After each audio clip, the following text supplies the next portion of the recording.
Third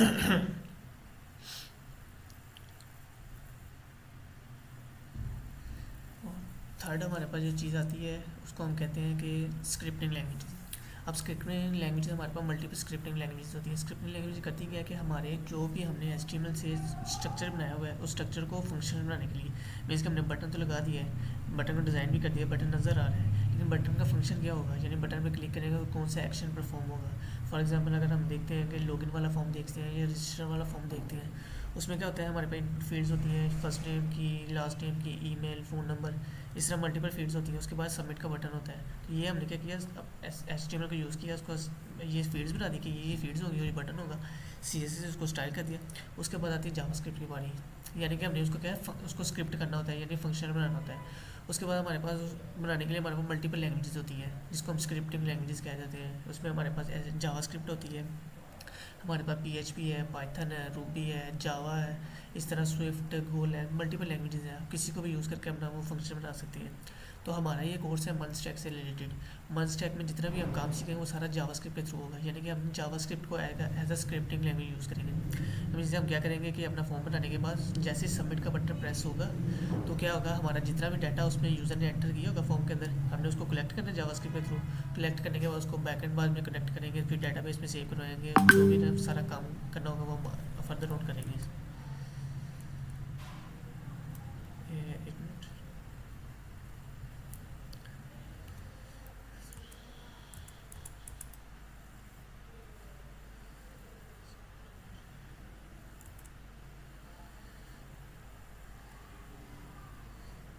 ये वाली screen show हो रही है ना, ये वाली जो अभी हमने जूम पे ऑन की है, तो बाद में हम जब दूसरी स्क्रीन पे जाएंगे तब वो आपको दूसरी स्क्रीन शो हो जाएगी। अभी इसी स्क्रीन पे हम,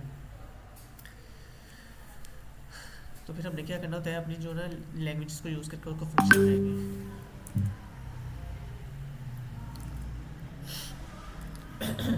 अगर आपने मैसेज करना है आप इधर ही चैट के अंदर भी मैसेज कर सकते हैं। उधर मुझे क्या है बार बार शिफ्ट करना पड़ता है व्हाट्सएप में, तो आप इसकी चैट है ना इधर ये वाली, इसके अंदर भी मैसेज करके पूछ सकते हैं आप जो भी आपको कोई क्वेश्चन हो। तो जब लैंग्वेज आप सीखते हैं ना उसके बाद हमने सीखना होता है कि स्क्रिप्टिंग लैंग्वेज में क्या क्या चीज़ें होती हैं जिनको हम यूज़ करके अपने एक्शन परफॉर्म कर सकते हैं। तो हम जावास्क्रिप्ट स्टार्ट करेंगे। जावास्क्रिप्ट से हम क्या फ्रंट एंड भी बना सकते हैं, बैक एंड भी बना सकते हैं। कुछ लैंग्वेजेस होती हैं वो सिर्फ फ्रंट एंड के लिए होती हैं, कुछ होती हैं वो सिर्फ बैक एंड के लिए होती हैं, लेकिन जावास्क्रिप्ट जो लैंग्वेज है ये हमें पूरा फीचर प्रोवाइड करती है कि हम इससे फ्रंट एंड की एक्शन भी परफॉर्म कर सकते हैं और बैक एंड का एक्शन भी परफॉर्म कर सकते हैं। मीन्स कि हमें मल्टीपल लैंग्वेजेस सीखने की ज़रूरत नहीं पड़ेगी।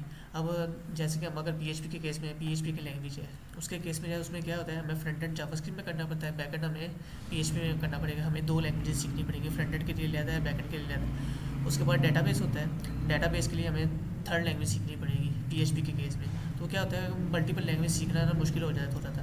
तो इसलिए हम क्या कहते हैं मन स्टैक के अंदर काम करते हैं। मन स्टैक के अंदर हमारा फ़ायदा क्या हो जाता है, हमारा फ्रंट एंड भी जावास्क्रिप्ट के अंदर हो जाएगा, हमारा बैक एंड भी जावास्क्रिप्ट के थ्रू हो जाएगा, हमारा डेटाबेस भी है ना वो भी जावास्क्रिप्ट के थ्रू हो जाएगा, यानी कि हम एक ही लैंग्वेज सीख के अपना सारा एक्शन परफॉर्म कर सकते हैं। तो ये फ्रंट एंड, बैक एंड और डेटाबेस जो सब मिलाते हैं ना इस पूरे स्ट्रक्चर को हम कहते हैं फुल स्टैक। फुल स्टैक का मतलब होता है जिसमें फ्रंट एंड भी हमारा कवर हो जाता है, बैक एंड भी कवर हो जाता है और डेटाबेस भी कवर हो जाता है। जब ये तीनों चीज़ें कवर हो जाए इसको हम कहते हैं फुल स्टैक का, ठीक है। तो हमारा जो मन स्टैक का कोर्स होता है तो इसको हम फुल स्टैक का कोर्स भी कहते हैं, यानी हम फ्रंट एंड भी इसमें सीखेंगे और बैक एंड भी सीखेंगे। तो फ्रंट एंड में हमें सबसे पहले HTML होती है, CSS हो जाती है, जावास्क्रिप्ट हो जाती है। इसके बाद हमारे पास जावास्क्रिप्ट को थोड़ा सा आसान करने के लिए, फ्रंट एंड को डिज़ाइन करने के लिए हम क्या करते हैं, अपनी रिएक्ट को यूज़ करते हैं। उसके बाद जब हम रिएक्ट तक हो जाएगा तो हमारा फ्रंट एंड क्लियर हो जाएगा। उसके बाद हम जाएंगे बैक एंड की तरफ। बैकएंड में क्या होगा, हम Node.js सबसे पहले करेंगे। Node.js क्या है, ये हमें जावास्क्रिप्ट को बैकएंड पे चलाने के लिए यूज़ होती है। इसमें बैकएंड का कोड वगैरह करेंगे, फ्रंट एंड से कोड बैकएंड पे जाएगा, बैकएंड पे क्या करेगा प्रोसेसिंग करेगा कि हमने इस पर कौन सा एक्शन परफॉर्म करना है। उसके बाद हमारा डेटाबेस आ जाएगा। डेटाबेस हम क्या करेंगे, इस कोर्स में हमारे पास MongoDB है, क्योंकि आपका अगर मन स्टैक का कोर्स लिखे ना MERN होता है, M for MongoDB, E for express, R for react और जो N फॉर होता है नोड। MongoDB हमारे पास डेटाबेस होता है, एक्सप्रेस हमारे लिए यूज़ होता है कि हम जो है ना Node.js के अंदर APIs भी बनाते हैं, क्योंकि हम फ्रंट एंड से बैक एंड के साथ कनेक्ट नहीं कर सकते, हमें दोनों को आपस में कनेक्ट करने के लिए APIs यूज़ होती है हमारे पास। तो एक्सप्रेस को यूज़ करके APIs बनाएंगे, रिएक्ट को यूज़ करके हम फ्रंट एंड करेंगे और Node.js को हम यूज़ करके बैक एंड करेंगे। यानी इस कोर्स में हम ये चारों चीज़ें सीखेंगे, ये चारों को कैसे बनाया जाता है। तो सबसे पहले हम सीखेंगे कि जावास्क्रिप्ट क्या होती है। तो जावास्क्रिप्ट को सीखने के लिए आपने क्या करना है, जावास्क्रिप्ट को इंस्टॉल करने की ज़रूरत नहीं पड़ती हमें अपने सिस्टम में। बाकी लैंग्वेजेस के केस में क्या होता है, अगर हम PHP की तरफ जाएँ, पाइथन की तरफ जाएँ, जावा की तरफ, रूबी की तरफ, ये लैंग्वेजेस है जो है ना काम करती है, और ये ज़्यादातर मोस्टली बैकएंड की लैंग्वेजेस हैं। तो इनको अपने सिस्टम में चलाने के लिए हमें क्या करता है, इनको इंस्टॉल करना पड़ता है अपने सिस्टम में। लेकिन जावास्क्रिप्ट एक ऐसी लैंग्वेज है जिसे हमें अपने सिस्टम में इंस्टॉल नहीं करना पड़ता, हम विदाउट अपने सिस्टम में इंस्टॉल किए इसको यूज़ कर सकते हैं। हम ये क्रोम यूज़ कर रहे हैं, गूगल क्रोम, इसको ये कहते हैं ब्राउज़र। ये हमारा ब्राउज़र है जो कि वेबसाइट को चलाने के लिए यूज़ किया जाता है। तो वेबसाइट की जो बाय डिफ़ॉल्ट लैंग्वेज होती है वो जावास्क्रिप्ट होती है, यानी कि बाय डिफ़ॉल्ट जावास्क्रिप्ट को सपोर्ट करता है। हमें जावास्क्रिप्ट को अपने सिस्टम में इंस्टॉल करने की ज़रूरत नहीं पड़ेगी। ये जैसे ही हम अपनी वेबसाइट को इस ब्राउज़र पे चलेंगे, ऑटोमेटिकली डिटेक्ट कर लेगा, उस वेबसाइट को डिटेक्ट करने के बाद इसको चला देगा, यानी कि हमें इंस्टॉल करने की ज़रूरत नहीं पड़ेगी। तो हमें और ईजी हमारा काम हो जाता है। तो अब हम सीखेंगे जावास्क्रिप्ट होती क्या है, इसमें क्या क्या चीज़ें होती हैं, इसको कैसे यूज़ किया जाता है। तो उसके लिए आपने क्या करना है, किसी भी अपने फ़ोल्डर में आ जाना है। आने के बाद जहाँ पे आपने काम स्टार्ट करना है, तो यहाँ पे एक न्यू फोल्डर बनाना है। अब मैंने ये फ़ोल्डर चूज़ किया है, तो मैं यहाँ पे एक न्यू फोल्डर बना लूँगा। इसका नाम मैं रख दूँगा जावास्क्रिप्ट।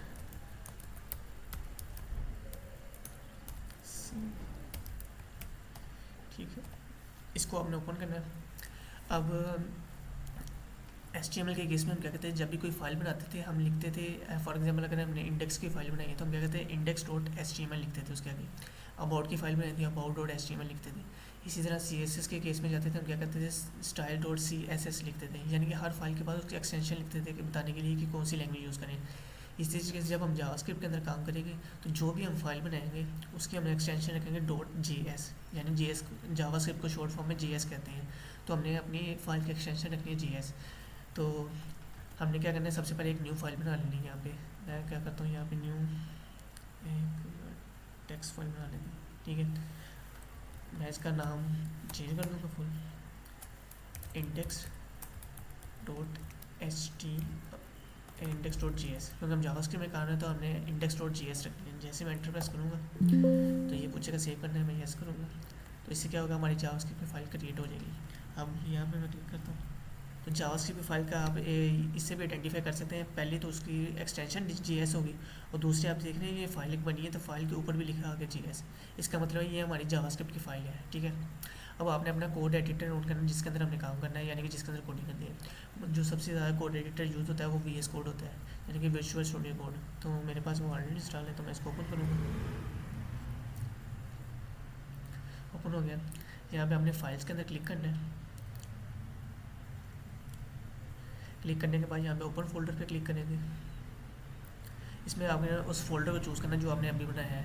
हमने जावास्क्रिप्ट का फोल्डर बनाया था तो मैं जावास्क्रिप्ट के फोल्डर पे क्लिक करूँगा और उसको सिलेक्ट करूँगा और डोंट सेव पे क्लिक करते हैं। ठीक है, अब मैंने जैसे क्लिक किया तो क्या हुआ, वो मेरा फोल्डर VS कोड के अंदर ऐड हो गया। यानी कि अब मैं इसके अंदर VS कोड के ऊपर ही रहते हुए इसके अंदर न्यू फाइल्स क्रिएट कर सकता हूँ, काम कर सकता हूँ। ठीक है, तो जावास्क्रिप्ट वाली फाइल पर क्लिक करेंगे तो एम्प्टी फाइल आ रही है। ठीक है, अब जावास्क्रिप्ट को हम ना ब्राउज़र के ऊपर बाय डिफ़ॉल्ट रन नहीं कर सकते। बाय जावास्क्रिप्ट को रन करने के लिए हमें HTML लाजमी चाहिए होती है, क्योंकि हमारा जो ब्राउज़र होता है ना वो जावास्क्रिप्ट को तो रीड कर सकता है, यानी कि उसकी सपोर्टेड लैंग्वेज होती है जावास्क्रिप्ट, लेकिन जो वेबसाइट जितनी भी होती हैं वो सारी हमेशा HTML के केस में ही शो होती है। यानी कि जावास्क्रिप्ट डायरेक्ट नहीं शो होगी ब्राउज़र के ऊपर जाके, उसके लिए हमें HTML लाजमी चाहिए होती है। यानी कि हम क्या करते हैं, अपनी जावास्क्रिप्ट का फाइल को क्रिएट करते हैं, उसको HTML के अंदर ऐड करते हैं। HTML के अंदर ऐड करने के बाद हम ब्राउज़र पर शो कर होते हैं। तो आपने क्या करना है, सबसे पहले यहाँ पे एक न्यू फाइल और बना लेनी है, index.html। ठीक है, बनाने के बाद इसके अंदर जो बेसिक्स का स्ट्रक्चर होता है HTML का हम वो लिख लेंगे। शॉर्टकट की हम लगाएंगे, जैसे हमने एंटर प्रेस किया है तो ये हमारा जो है ना HTML का बेसिक स्ट्रक्चर बन गया। ठीक है, इसमें हम लिख देते हैं कि हमारा ये है जावा स्क्रिप्ट कोर्स। ठीक है, तो इतना ये हमारा HTML क्रिएट हो गया। अब हमने क्या करना है, अपनी इंडेक्स जो JS की फ़ाइल है उसको जावास्क्रिप्ट की फ़ाइल को उसके अंदर ऐड करना है। अब आपने CSS के अंदर देखा होगा कि हमारे पास CSS को ऐड करने के 3 वेज होते हैं, यानी कि हम इंटरनल CSS यूज़ कर सकते हैं, एक्सटर्नल CSS यूज़ कर सकते हैं और इनलाइन CSS यूज़ कर सकते हैं। इंटरनल CSS हम क्या करते थे, यहाँ पे हेड के अंदर उसका लिंक ऐड करते थे, लिंक यूज़ करके जो फाइल बनाई थी उसको ऐड कर लेते थे। और एक्सटर्नल CSS के केस में क्या करते थे, हम न्यू फाइल बनाते थे सेपरेट CSS की, और उसको बाद में स्टाइल शीट को बना के ना उसको ऐड करते थे यहाँ पे। ठीक है, और एक हमारा वे होता था कि हम यहाँ पे इंटरनल CSS जो है ना टैग्स लगा के यहाँ पे ऐड कर सकते थे। इसी तरीके से जावास्क्रिप्ट को ऐड करने के भी टू वेज होते हैं हमारे पास। एक होता है इंटरनल वे और एक होता है एक्सटर्नल वे। इंटरनल वे में हम क्या करते हैं, जैसे कि उसमें CSS केस में हम क्या करते थे, यहाँ पे स्टाइल का कीवर्ड यूज़ करते थे, स्टाइल लगा के और इसके अंदर सारा स्टाइल करते थे, और ये हेड के टैग के अंदर होता था।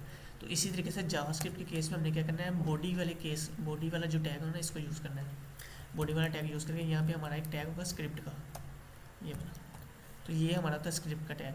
इसको यूज़ करके हम क्या कर सकते हैं, इसके अंदर जावास्क्रिप्ट को लिख सकते हैं HTML के अंदर, ठीक है। CSS के केस में हम हेड के अंदर लिखते हैं स्टाइल, लेकिन जावास्क्रिप्ट के केस में हमने क्या करना है, जितने भी जावास्क्रिप्ट के लिंक्स होते हैं ना, उसको बॉडी के अंदर ऐड करना होता है, क्योंकि हमें वो बाद में लिंक्स चाहिए होती है। HTML CSS हमें पहले चाहिए होती है हेड के ऊपर ही, जब हमारी फाइल कंपाइल होती है HTML के अंदर सबसे ऊपर चाहिए होती है, लेकिन जावास्क्रिप्ट हमने एंड पे ऐड करनी होती है, ठीक है। तो ये होता है इंटरनल वे। उसके बाद होता है एक्सटर्नल वे। एक्सटर्नल वे में क्या करते हैं, हम सेपरेट एक फाइल बना लेते हैं जावास्क्रिप्ट की, बनाने के बाद उस फाइल को यहाँ पे ऐड करते हैं। तो हम क्या करते हैं, एक्सटर्नल वे यूज़ करेंगे। हम यहाँ से इसको रिमूव करेंगे, स्क्रिप्ट लिखने के बाद हम क्या करते हैं, इसको इनलाइन क्लोज कर देंगे, और यहाँ पे हमारा आएगा एसर्स, इसको ऐसे ही करेंगे,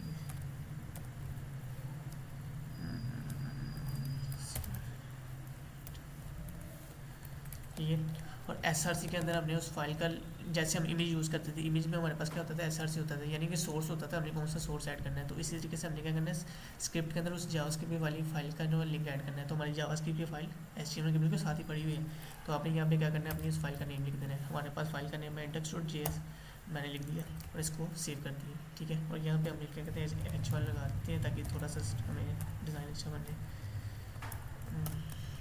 वेलकम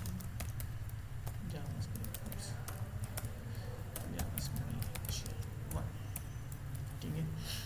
अब आपको पता होगा कि हम HTML वाली फाइल को ब्राउज़र पे कैसे ओपन करते हैं। जहाँ पे हमारी फ़ाइल होती है, हम वहाँ पे जाके डबल टैप करके इस फाइल को ऐसे करके ओपन कर लेते हैं। इससे क्या होती है, हमारी फ़ाइल ब्राउज़र के ऊपर ओपन हो जाती है। अब ये HTML वाली फ़ाइल ओपन हुई है, तो इसको हम क्या कर सकते हैं, इसको बाद में इसमें जावास्क्रिप्ट को भी यूज़ कर सकते हैं, क्योंकि हमने जावास्क्रिप्ट को इसके अंदर ऐड कर दिया, तो जावास्क्रिप्ट भी यूज़ कर सकते हैं। तो ये होगा हमारा पहला मेथड हमारी HTML वाली फ़ाइल को ओपन करने का। एक हमारी HTML फाइल को ओपन करने का सेकंड वे भी होता है, वो होता है कि हम इसको लाइव सर्वर बना सकते हैं। यानी कि गो लाइव, हमारे पास एक एक्सटेंशन होती है गो लाइव की, यहाँ से एक्सटेंशन होती है, ये एक्सटेंशन सारी आ जाती है। यहाँ पे हम क्या करते हैं, गो लाइव।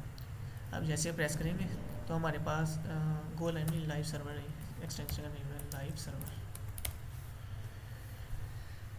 ये हमारे पास सबसे फर्स्ट पे आ गई है, आपने इसको इंस्टॉल कर लेना। इससे क्या होता है कि हमें बार बार HTML वाली फाइल को ना, अब बाय डिफ़ॉल्ट जो फीचर होता है ना HTML का, कि हमने इसमें चेंज करके इसको सेव करते हैं और ब्राउज़र पे जाते हैं हम अपने, जैसे यहाँ पे, और जहाँ भी जाके हमें पेज को रिफ्रेश करना पड़ता है, उसके बाद हमारी चेंज HTML की शो होती है। लेकिन जो लाइव सर्वर है, इससे हमारा फ़ायदा ये हो जाता है कि हम अपनी HTML फाइल को, जैसे हम एक्सटेंशन डाउनलोड करके, हमारे पास यहाँ पे एक बटन आ जाएगा, तो जैसे मैं इस बटन को प्रेस करूँगा तो ये स्टार्टिंग हो जाएगा, और इससे क्या होगा कि URL जनरेट होगा। तो URL जनरेट होने के बाद हमारी फ़ाइल ऑटोमेटिकली ब्राउज़र के ऊपर ओपन हो जाएगी।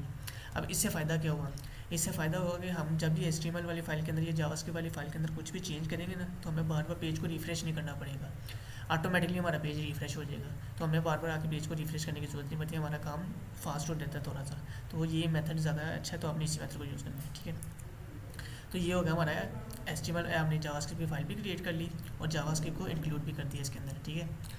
अब हम जावास्क्रिप्ट का काम स्टार्ट करते हैं। इतना हमारा HTML का काम था, ये हमारा खत्म हो गया, तो हम HTML फाइल को क्लोज कर देंगे। अब हमारा आ जाता है मेन काम जावास्क्रिप्ट का। अब हमने जावास्क्रिप्ट, मैंने बताया कि हमारे पास स्क्रिप्टिंग लैंग्वेज है, ठीक है। स्क्रिप्टिंग लैंग्वेज में हमारे पास सबसे पहले आती है डाटा टाइप्स आती हैं, कि हमारे जितना भी हमने इसके अंदर डाटा बनाएंगे उसकी टाइप्स क्या क्या होंगी, ठीक है। तो हर लैंग्वेज की अपनी डाटा टाइप्स होती हैं, कुछ में सेम होती है, कुछ में डिफरेंट हो जाती है। तो जावास्क्रिप्ट के केस में हमारे पास 2 टाइप्स होती हैं जो है ना डाटा टाइप्स की, ठीक है। मैं यहाँ पे लिख देता हूँ। जैसे आपने एक चीज़ और देखी कि आपको पता होगा कि हमने HTML की थी, उसमें हम क्या कहते थे, कमेंट लगाते थे। कमेंट का मतलब होता है कि हमने कोड तो हमारा फाइल के अंदर मौजूद रहता है, लेकिन वो हमारा शो नहीं होता। उससे क्या होता है कि हम अपने आसानी के लिए लगाते हैं कमेंट, कि हमें पता होगा कि हमने ये कोड क्या किया। इसी तरीके हम CSS में कमेंट लगा सकते हैं, तो जावास्क्रिप्ट में भी कमेंट लगाने का तरीका होता है। HTML में तो होता था, हम इस तरीके से करते थे, ऐसे करके, तो ये इस तरह कमेंट लगते थे, ठीक है। लेकिन जावास्क्रिप्ट में ये मेथड थोड़ा सा ईजी होता है, आप डबल स्लैश लगाएंगे ना इस तरीके से, तो यहाँ से भी कमेंट ऐड कर सकते हैं। तो यहाँ पे मैं लिखूँगा डाटा टाइप्स, ठीक है, डाटा टाइप। तो डाटा टाइप असल है क्या चीज़, हमने किसी भी लैंग्वेज के अंदर जितना भी डाटा बनाना है ना, हर डाटा की टाइप होगी। यानी कि अगर हमने कुछ नेम लिखना है यूज़र का, तो नेम की टाइप होगी। नेम हमारा किस फॉर्मेट में होगा, या स्ट्रिंग हो सकता है, यानी कि जो है ना अल्फ़ाबेट की फॉर्म में हो सकता है, या नंबर। हमने अगर एज लिखनी है यूज़र की, तो वो किस फॉर्मेट के अंदर होगा, वो एज नंबर होगा। तो इसी तरीके से मल्टीपल फॉर्मेट्स होते हैं हमारे पास डाटा टाइप्स, इसको हम डाटा टाइप्स कहते हैं, ठीक है। जावास्क्रिप्ट में हमारे पास दो डाटा टाइप्स होती हैं। एक होती है हमारे पास, मैं एरो लगा के, ठीक है, एक होती है हमारे पास प्रिमिटिव,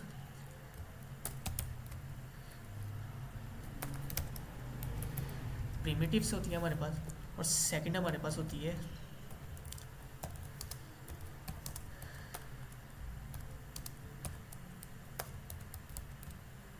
नॉन नॉन प्रिमिटिव, ठीक है। सबसे पहले हमारे पास होती है टाइप प्रिमिटिव। प्रिमिटिव ये एक हमारे पास फॉर्मेट है, इसके अंदर भी डाटा टाइप्स आएंगे हमारे पास, यानी कि डाटा टाइप की मेन एग्जांपल है, पेरेंट इसको कह सकते हैं या मेन टाइप कह सकते हैं। मेन हमारे पास दो टाइप्स होती हैं, प्रिमिटिव और नॉन प्रिमिटिव, ठीक है। अगर प्रिमिटिव के अंदर हमारे पास फर्दर फिर आगे डाटा टाइप्स आ जाती हैं। सबसे पहली जो डाटा टाइप हमारे पास होती है उसको हम कहते हैं स्ट्रिंग। स्ट्रिंग हमारे पास क्या होगी, यानी कि जितने भी अल्फ़ाबेट्स हैं, इंग्लिश में वर्ड हैं, फॉर एग्जांपल हम इस तरीके से नेम लिख रहे हैं, अगर ये इस तरीके से कुछ, या मैं अपना नाम लिख देता हूँ, मैं इस तरीके से नाम लिख रहा हूँ, तो ये हमारे पास क्या स्ट्रिंग है। तो स्ट्रिंग को हम डायरेक्ट इस फॉर्मेट में नहीं लिख सकते। स्ट्रिंग को लिखने के लिए हम क्या करते हैं, हमारे पास कोटेशंस होती हैं, इसको कहते हैं कोटेशन, या सिंगल कोटेशन हो सकती है हमारे पास, ये सिंगल कोटेशंस होती हैं, या आप इसको यूज़ कर सकते हैं, या डबल कोटेशंस होती हैं। तो आपने इसके अंदर अपना टेक्स्ट लिखना होता है, ठीक है। तो ये होती है हमारे पास स्ट्रिंग की टाइप, ठीक है। तो ये फर्स्ट हमारे पास डाटा टाइप होगी, ठीक है। मैं एग्जांपल लगा देता हूँ यहाँ पे, ठीक है। इसी तरीके से हमारे पास सेकंड जो डाटा टाइप होती है उसको कहते हैं नंबर्स। नंबर, ये हमारे पास सेकंड डाटा टाइप होती है, यानी कि हमने बताना होता है अगर हमने इस तरीके से लिखना है, तो ये हमारे पास क्या नंबर है। नंबर के लिए भी एक डाटा टाइप होती है हमारे पास, ठीक है, उसको कहते हैं नंबर टाइप, ठीक है। इसी तरीके से हमारे पास थर्ड टाइप होती है बूलियन की। बूलियन, ये भी हमारे पास एक डाटा टाइप है। बूलियन किसको कहते हैं, बूलियन हम कहते हैं ट्रू या फॉल्स को, फॉल्स, ठीक है। हमारे पास दो केसेस हो सकते हैं बूलियन के अंदर, या तो हमारी कोई भी वैल्यू ट्रू हो सकती है या कोई वैल्यू फॉल्स हो सकती है। तो इसको अगर हमने यूज़ करना हो तो इसको, इस डाटा टाइप को हम कहते हैं बूलियन टाइप, ठीक है। ये हमारी थर्ड होगी। इस तरीके से हमारे पास फोर्थ डाटा टाइप होती है नल की। ये नल एक डाटा टाइप है। इस नल का मतलब होता है कि हमने किसी कोई वैल्यू असाइन तो की हुई है, लेकिन वैल्यू एम्प्टी है बिल्कुल। फॉर एग्जांपल हमने कोई एक, इस तरीके से अगर हम कर देते हैं, हमने एम्प्टी स्ट्रिंग बना दी है, यानी कि ये वैल्यू तो है लेकिन वैल्यू एम्प्टी है, इसके अंदर कुछ नहीं है। तो ये हमारे पास एक नल डाटा टाइप है। तो ये भी हमारे पास कोडिंग के अंदर बहुत ज़्यादा यूज़ की जाती है। इस तरीके से हमारे पास जो फिफ्थ वाली हमारे पास डाटा टाइप है अनडिफाइंड। ये अनडिफाइंड इस तरीके से लिखा जाता है। अनडिफाइंड कोई एन इसके स्टार्ट में छोटा होता है, यू जो स्टार्टिंग वाला छोटा होता है, ठीक है। अनडिफाइंड का मतलब होता है कि हमने किसी वेरिएबल को कोई डाटा टाइप असाइन ही नहीं की हुई, यानी कि हमारे पास कोई वैल्यू है ही नहीं है। नल के केस में तो होता है कि वैल्यू जो है ना हमने असाइन तो की हुई है लेकिन बिल्कुल एम्प्टी है। नल के केस में होता है कि हमने ना वैल्यू असाइन की हुई है ना वैल्यू एम्प्टी है, कुछ भी नहीं है, यानी कि नथिंग है बिल्कुल, ठीक है। तो ये हमारे पास एक डाटा टाइप होती है, ये भी यूज़ की जाती है। उसके बाद सिक्स्थ वाली हमारे पास डाटा टाइप आ जाती है बिग इंट। ठीक है। बिग इंट क्या होता है कि हमारे पास इंटीजर्स होते हैं, ये नंबर जो होते हैं ना इसको हम इंटीजर भी कह सकते हैं, ठीक है। अब जो नंबर वाली टाइप होती है ना, ये छोटे नंबर्स को स्टोर करने के लिए यूज़ की जाती है। फॉर एग्जांपल हमारे पास इस तरह का नंबर आ गया, इतना मैक्सिमम इतना, या 16 तक या 8 कैरेक्टर तक हमारे पास इतना का नंबर हो सकता है। इनको जो है ना लिखने के लिए हम नंबर चूज़ करते हैं, ठीक है। लेकिन अगर हमारे पास बहुत लेंथी वैल्यू आ जाती है, फॉर एग्जाम्पल हमने इस तरीके से करते हैं, इस तरह की वैल्यू है ये हमारे पास, यानी कि वैल्यू तो इंटीजर ही है नंबर्स के केस में है, लेकिन बहुत ज़्यादा लेंथी वैल्यू है, तो इसको लिखने के लिए हम नंबर नहीं यूज़ कर सकते क्योंकि नंबर की जो है ना लिमिट कम होती है। तो इसको हम क्या कहते हैं, बिग इंट यूज़ करते हैं। बिग इंट हमारे पास डाटा टाइप है एक, ये भी हमारे पास एक प्रीमिटिव डाटा टाइप ही है जो कि बड़े नंबर्स को स्टोर करने के लिए यूज़ की जाती है। तो हमारे पास मोस्टली ये इतने बड़े नंबर आते तो नहीं है, ज़्यादातर ये नंबर्स आते हैं हमारे पास कैलकुलेशंस के केस में, जहाँ पे हमने लेंथी कैलकुलेशंस करनी होती है। फॉर एग्जाम्पल बैंकिंग के केस में आ जाती है, तो उन केसेस में हमारे पास ये बिग इंट यूज़ किया जाता है। अदरवाइज़ आम जो हमारे पास वेबसाइट्स होती है ना, उनके अंदर ये बिग इंट नहीं यूज़ किया जाता क्योंकि हमें इतने बड़े नंबर लिखने नहीं पड़ते, ज़रूरत नहीं पड़ती, ठीक है। इसी तरीके से हमारे पास सेवंथ टाइप होती है, उसको हम कहते हैं सिंबल। ये हमारे पास एक डाटा टाइप है, ठीक है। अब मैं आपने देखा होगा कि मैंने ये लिखा है ना एस, तो ये मैं क्या करना है, मैंने जैसे भी वर्ड लिखता हूँ ना ये ऑटोमेटिकली रिकमेंड करता है मुझे। तो ये क्या है, हमारे पास एक VS कोड का अपना फीचर है, तो ये हमें चीज़ें सुजेस्ट करता है कि ताकि अगर हम भूल जाए फॉर एग्जांपल, तो ये हमें सुजेस्ट करता है कि आप यहाँ पे ये लिख सकते हैं। तो ये भी जावास्क्रिप्ट को सपोर्ट करता है। तो मैं जैसे सिंबल लिखा तो उससे मुझे बता दिया कि सिंबल से जो है ना इस वर्ड से रिलेटेड क्या क्या चीज़ें हमारे पास है। सिंबल है, सिंबल सिंटैक्स है। अब ये किसी और लैंग्वेज की भी हो सकती है, यानी कि जो कोड एडिटर होता है ना उसके अंदर हम मल्टीपल लैंग्वेज सपोर्टेड होती है, हम किसी भी लैंग्वेज में लिख सकते हैं। तो ये VS कोड के अंदर भी हम मल्टीपल लैंग्वेज जो है ना ये सपोर्ट करता है, मल्टीपल लैंग्वेज को लिख सकते हैं इसके अंदर, ठीक है। तो ये जावास्क्रिप्ट को सपोर्ट करता है, इसलिए जावास्क्रिप्ट के चीज़ें भी दिखा रहा है और दूसरी चीज़ें भी दिखाता है। तो हमारे पास जो 7th टाइप होती है उसको हम कह देते हैं सिंबल, ठीक है। अब ये सिंबल किस लिए यूज़ किए जाते हैं, आपने देखा होगा कि हमारे पास जब हम यूज़र्स बनाते हैं तो हर यूज़र की एक यूनिक आईडी होती है। इसका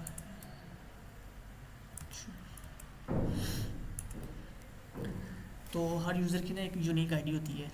फॉर एग्जांपल फर्स्ट यूज़र की आईडी हो सकती है 1, सेकंड की 2, फिर 3, फिर 4, 5, 6, 7, यानी कि हर यूज़र की एक यूनिक आईडी होगी। तो अगर कोई चीज़ यूनिक हमने जनरेट करनी हो ना, यानी कोई भी यूनिक चीज़ को जनरेट करने के लिए हम क्या कहते हैं, सिंबल का कीवर्ड यूज़ करते हैं, ठीक है। यानी कि कीवर्ड भी कह सकते हैं, कीवर्ड होता है कि हमने ये नाम लिखा इसको कीवर्ड कह दिया, लेकिन असल में ये है एक डाटा टाइप है हमारे पास। कौन सी टाइप है, प्रिमिटिव डाटा टाइप है, ठीक है। तो ये 7 टाइप्स होती हैं हमारे पास प्रिमिटिव्स की, ठीक है। इसी तरह नॉन प्रिमिटिव के केस में हम क्या कहते हैं, ये जो प्रिमिटिव टाइप्स होती है ना ये सिंगल नंबर को स्टोर करने के लिए, यानी कि सिंगल थिंग को स्टोर करने के लिए। फॉर एग्जांपल ये स्ट्रिंग बनाई है तो मैंने इसके अंदर सिर्फ इतना सा कैरेक्टर स्टोर कर सकता हूँ। ये हमारे पास पूरा एक ही कंसिडर होगा एज आ, ठीक है ना, एक ही वर्ड कंसिडर होगा, ठीक है। इस तरीके से ये पूरा एक वर्ड कंसिडर होगा, ये एक वर्ड कंसिडर होगा, ये भी एक वर्ड ये सारे एक एक वर्ड कंसिडर हो रहे हैं हमारे पास, ठीक है।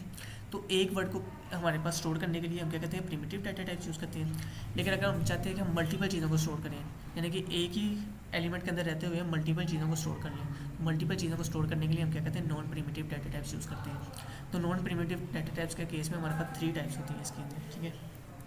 फर्स्ट होती है हमारे पास अरेज, ठीक है। अरेज क्या होती है कि हम एक ही एलिमेंट को यूज़ करके इसके अंदर मल्टीपल वैल्यू को स्टोर करवा सकते हैं। फॉर एग्जांपल ये तो हमारे पास स्ट्रिंग थी ना, ये एक ही नंबर को स्टोर, एक ही जो है ना आइटम को स्टोर करवाया इसने।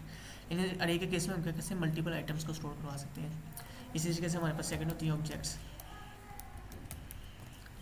ऑब्जेक्ट ये भी हमारे पास मल्टीपल जो आइटम्स को स्टोर करवाने के लिए यूज़ किया जाता है। अब ये स्टोर कहाँ पे होती है, जितनी भी प्रोग्रामिंग लैंग्वेजेस होती हैं या स्क्रिप्टिंग लैंग्वेजेस होती हैं इनको हम प्रोग्रामिंग लैंग्वेज भी कह सकते हैं, ठीक है।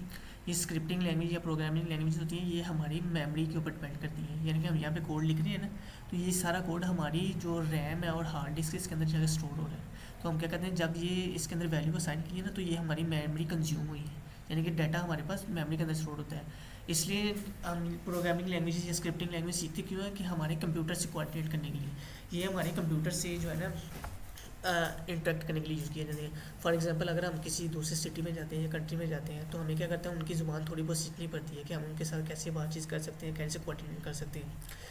तो मल्टीपल लैंग्वेजेस होती है, हर कंट्री की हर सिटी की अपनी लैंग्वेज होती है।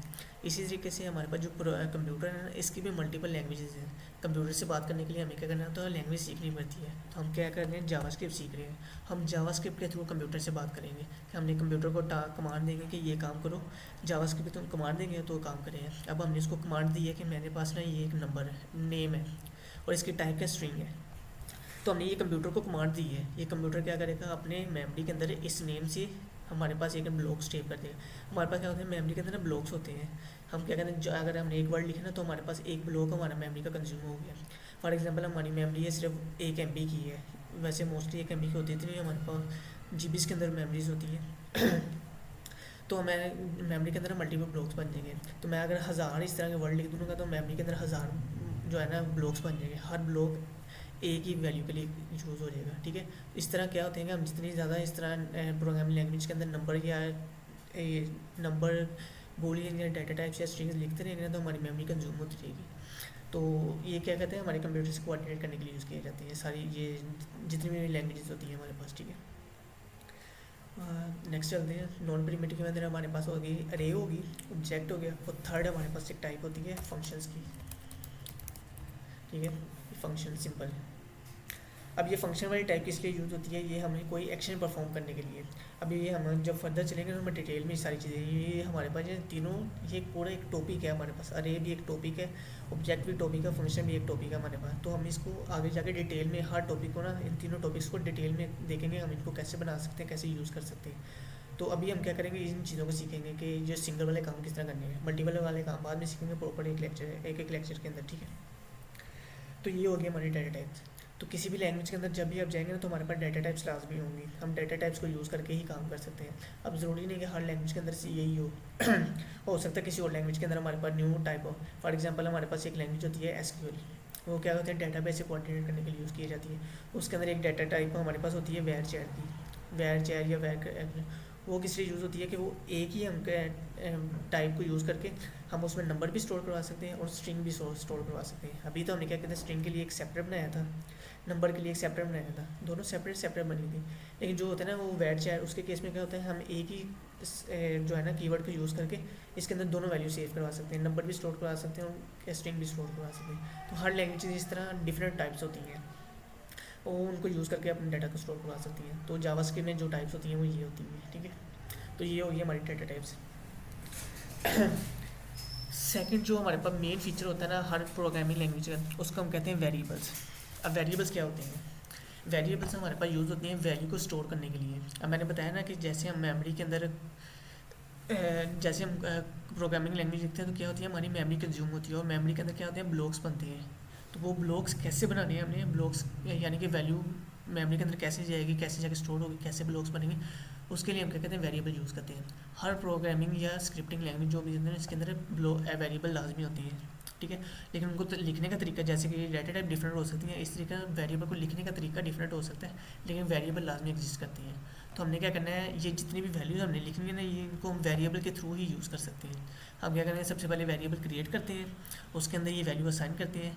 तो जैसे वैल्यू असाइन होगी वो क्या करेगा, हमारी कंप्यूटर को बताएगा कि मैंने ये वेरिएबल बना दिया, उसके अंदर ये वैल्यू है।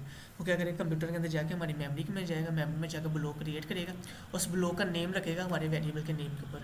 तो हम अभी सीखते हैं कि वेरिएबल को कैसे बनाते हैं, ठीक है। तो ये हमारा काम हो गया, डाटा टाइप्स हो गया हमारे पास, इसको हम कमेंट कर देते हैं, इतना कोड भी कमेंट कर देते हैं, ठीक है।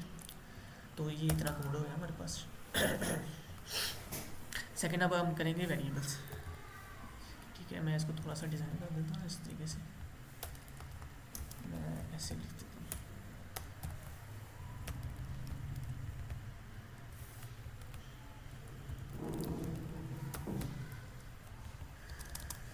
ये हमारी होगी डाटा टाइप्स, ठीक है।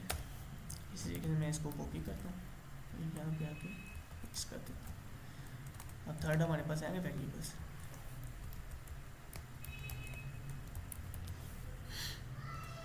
ठीक है, अब हम देखेंगे वेरिएबल बनाने के लिए, ठीक है।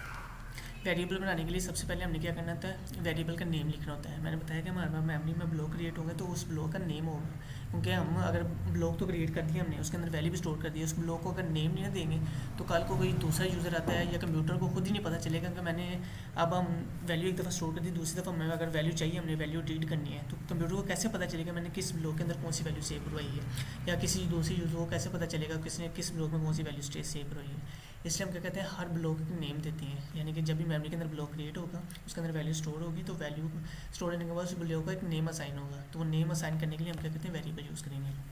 तो हम क्या करते हैं, सबसे पहले अपने वेरिएबल का नेम लिखते हैं। नेम आप कुछ भी लिख सकते हैं, मैं फॉर एग्जांपल अब बना रहा हूँ यूज़र का नेम लिखना है मैंने, तो मैं करता हूँ फर्स्ट और इस नेम लिख देता हूँ, ठीक है।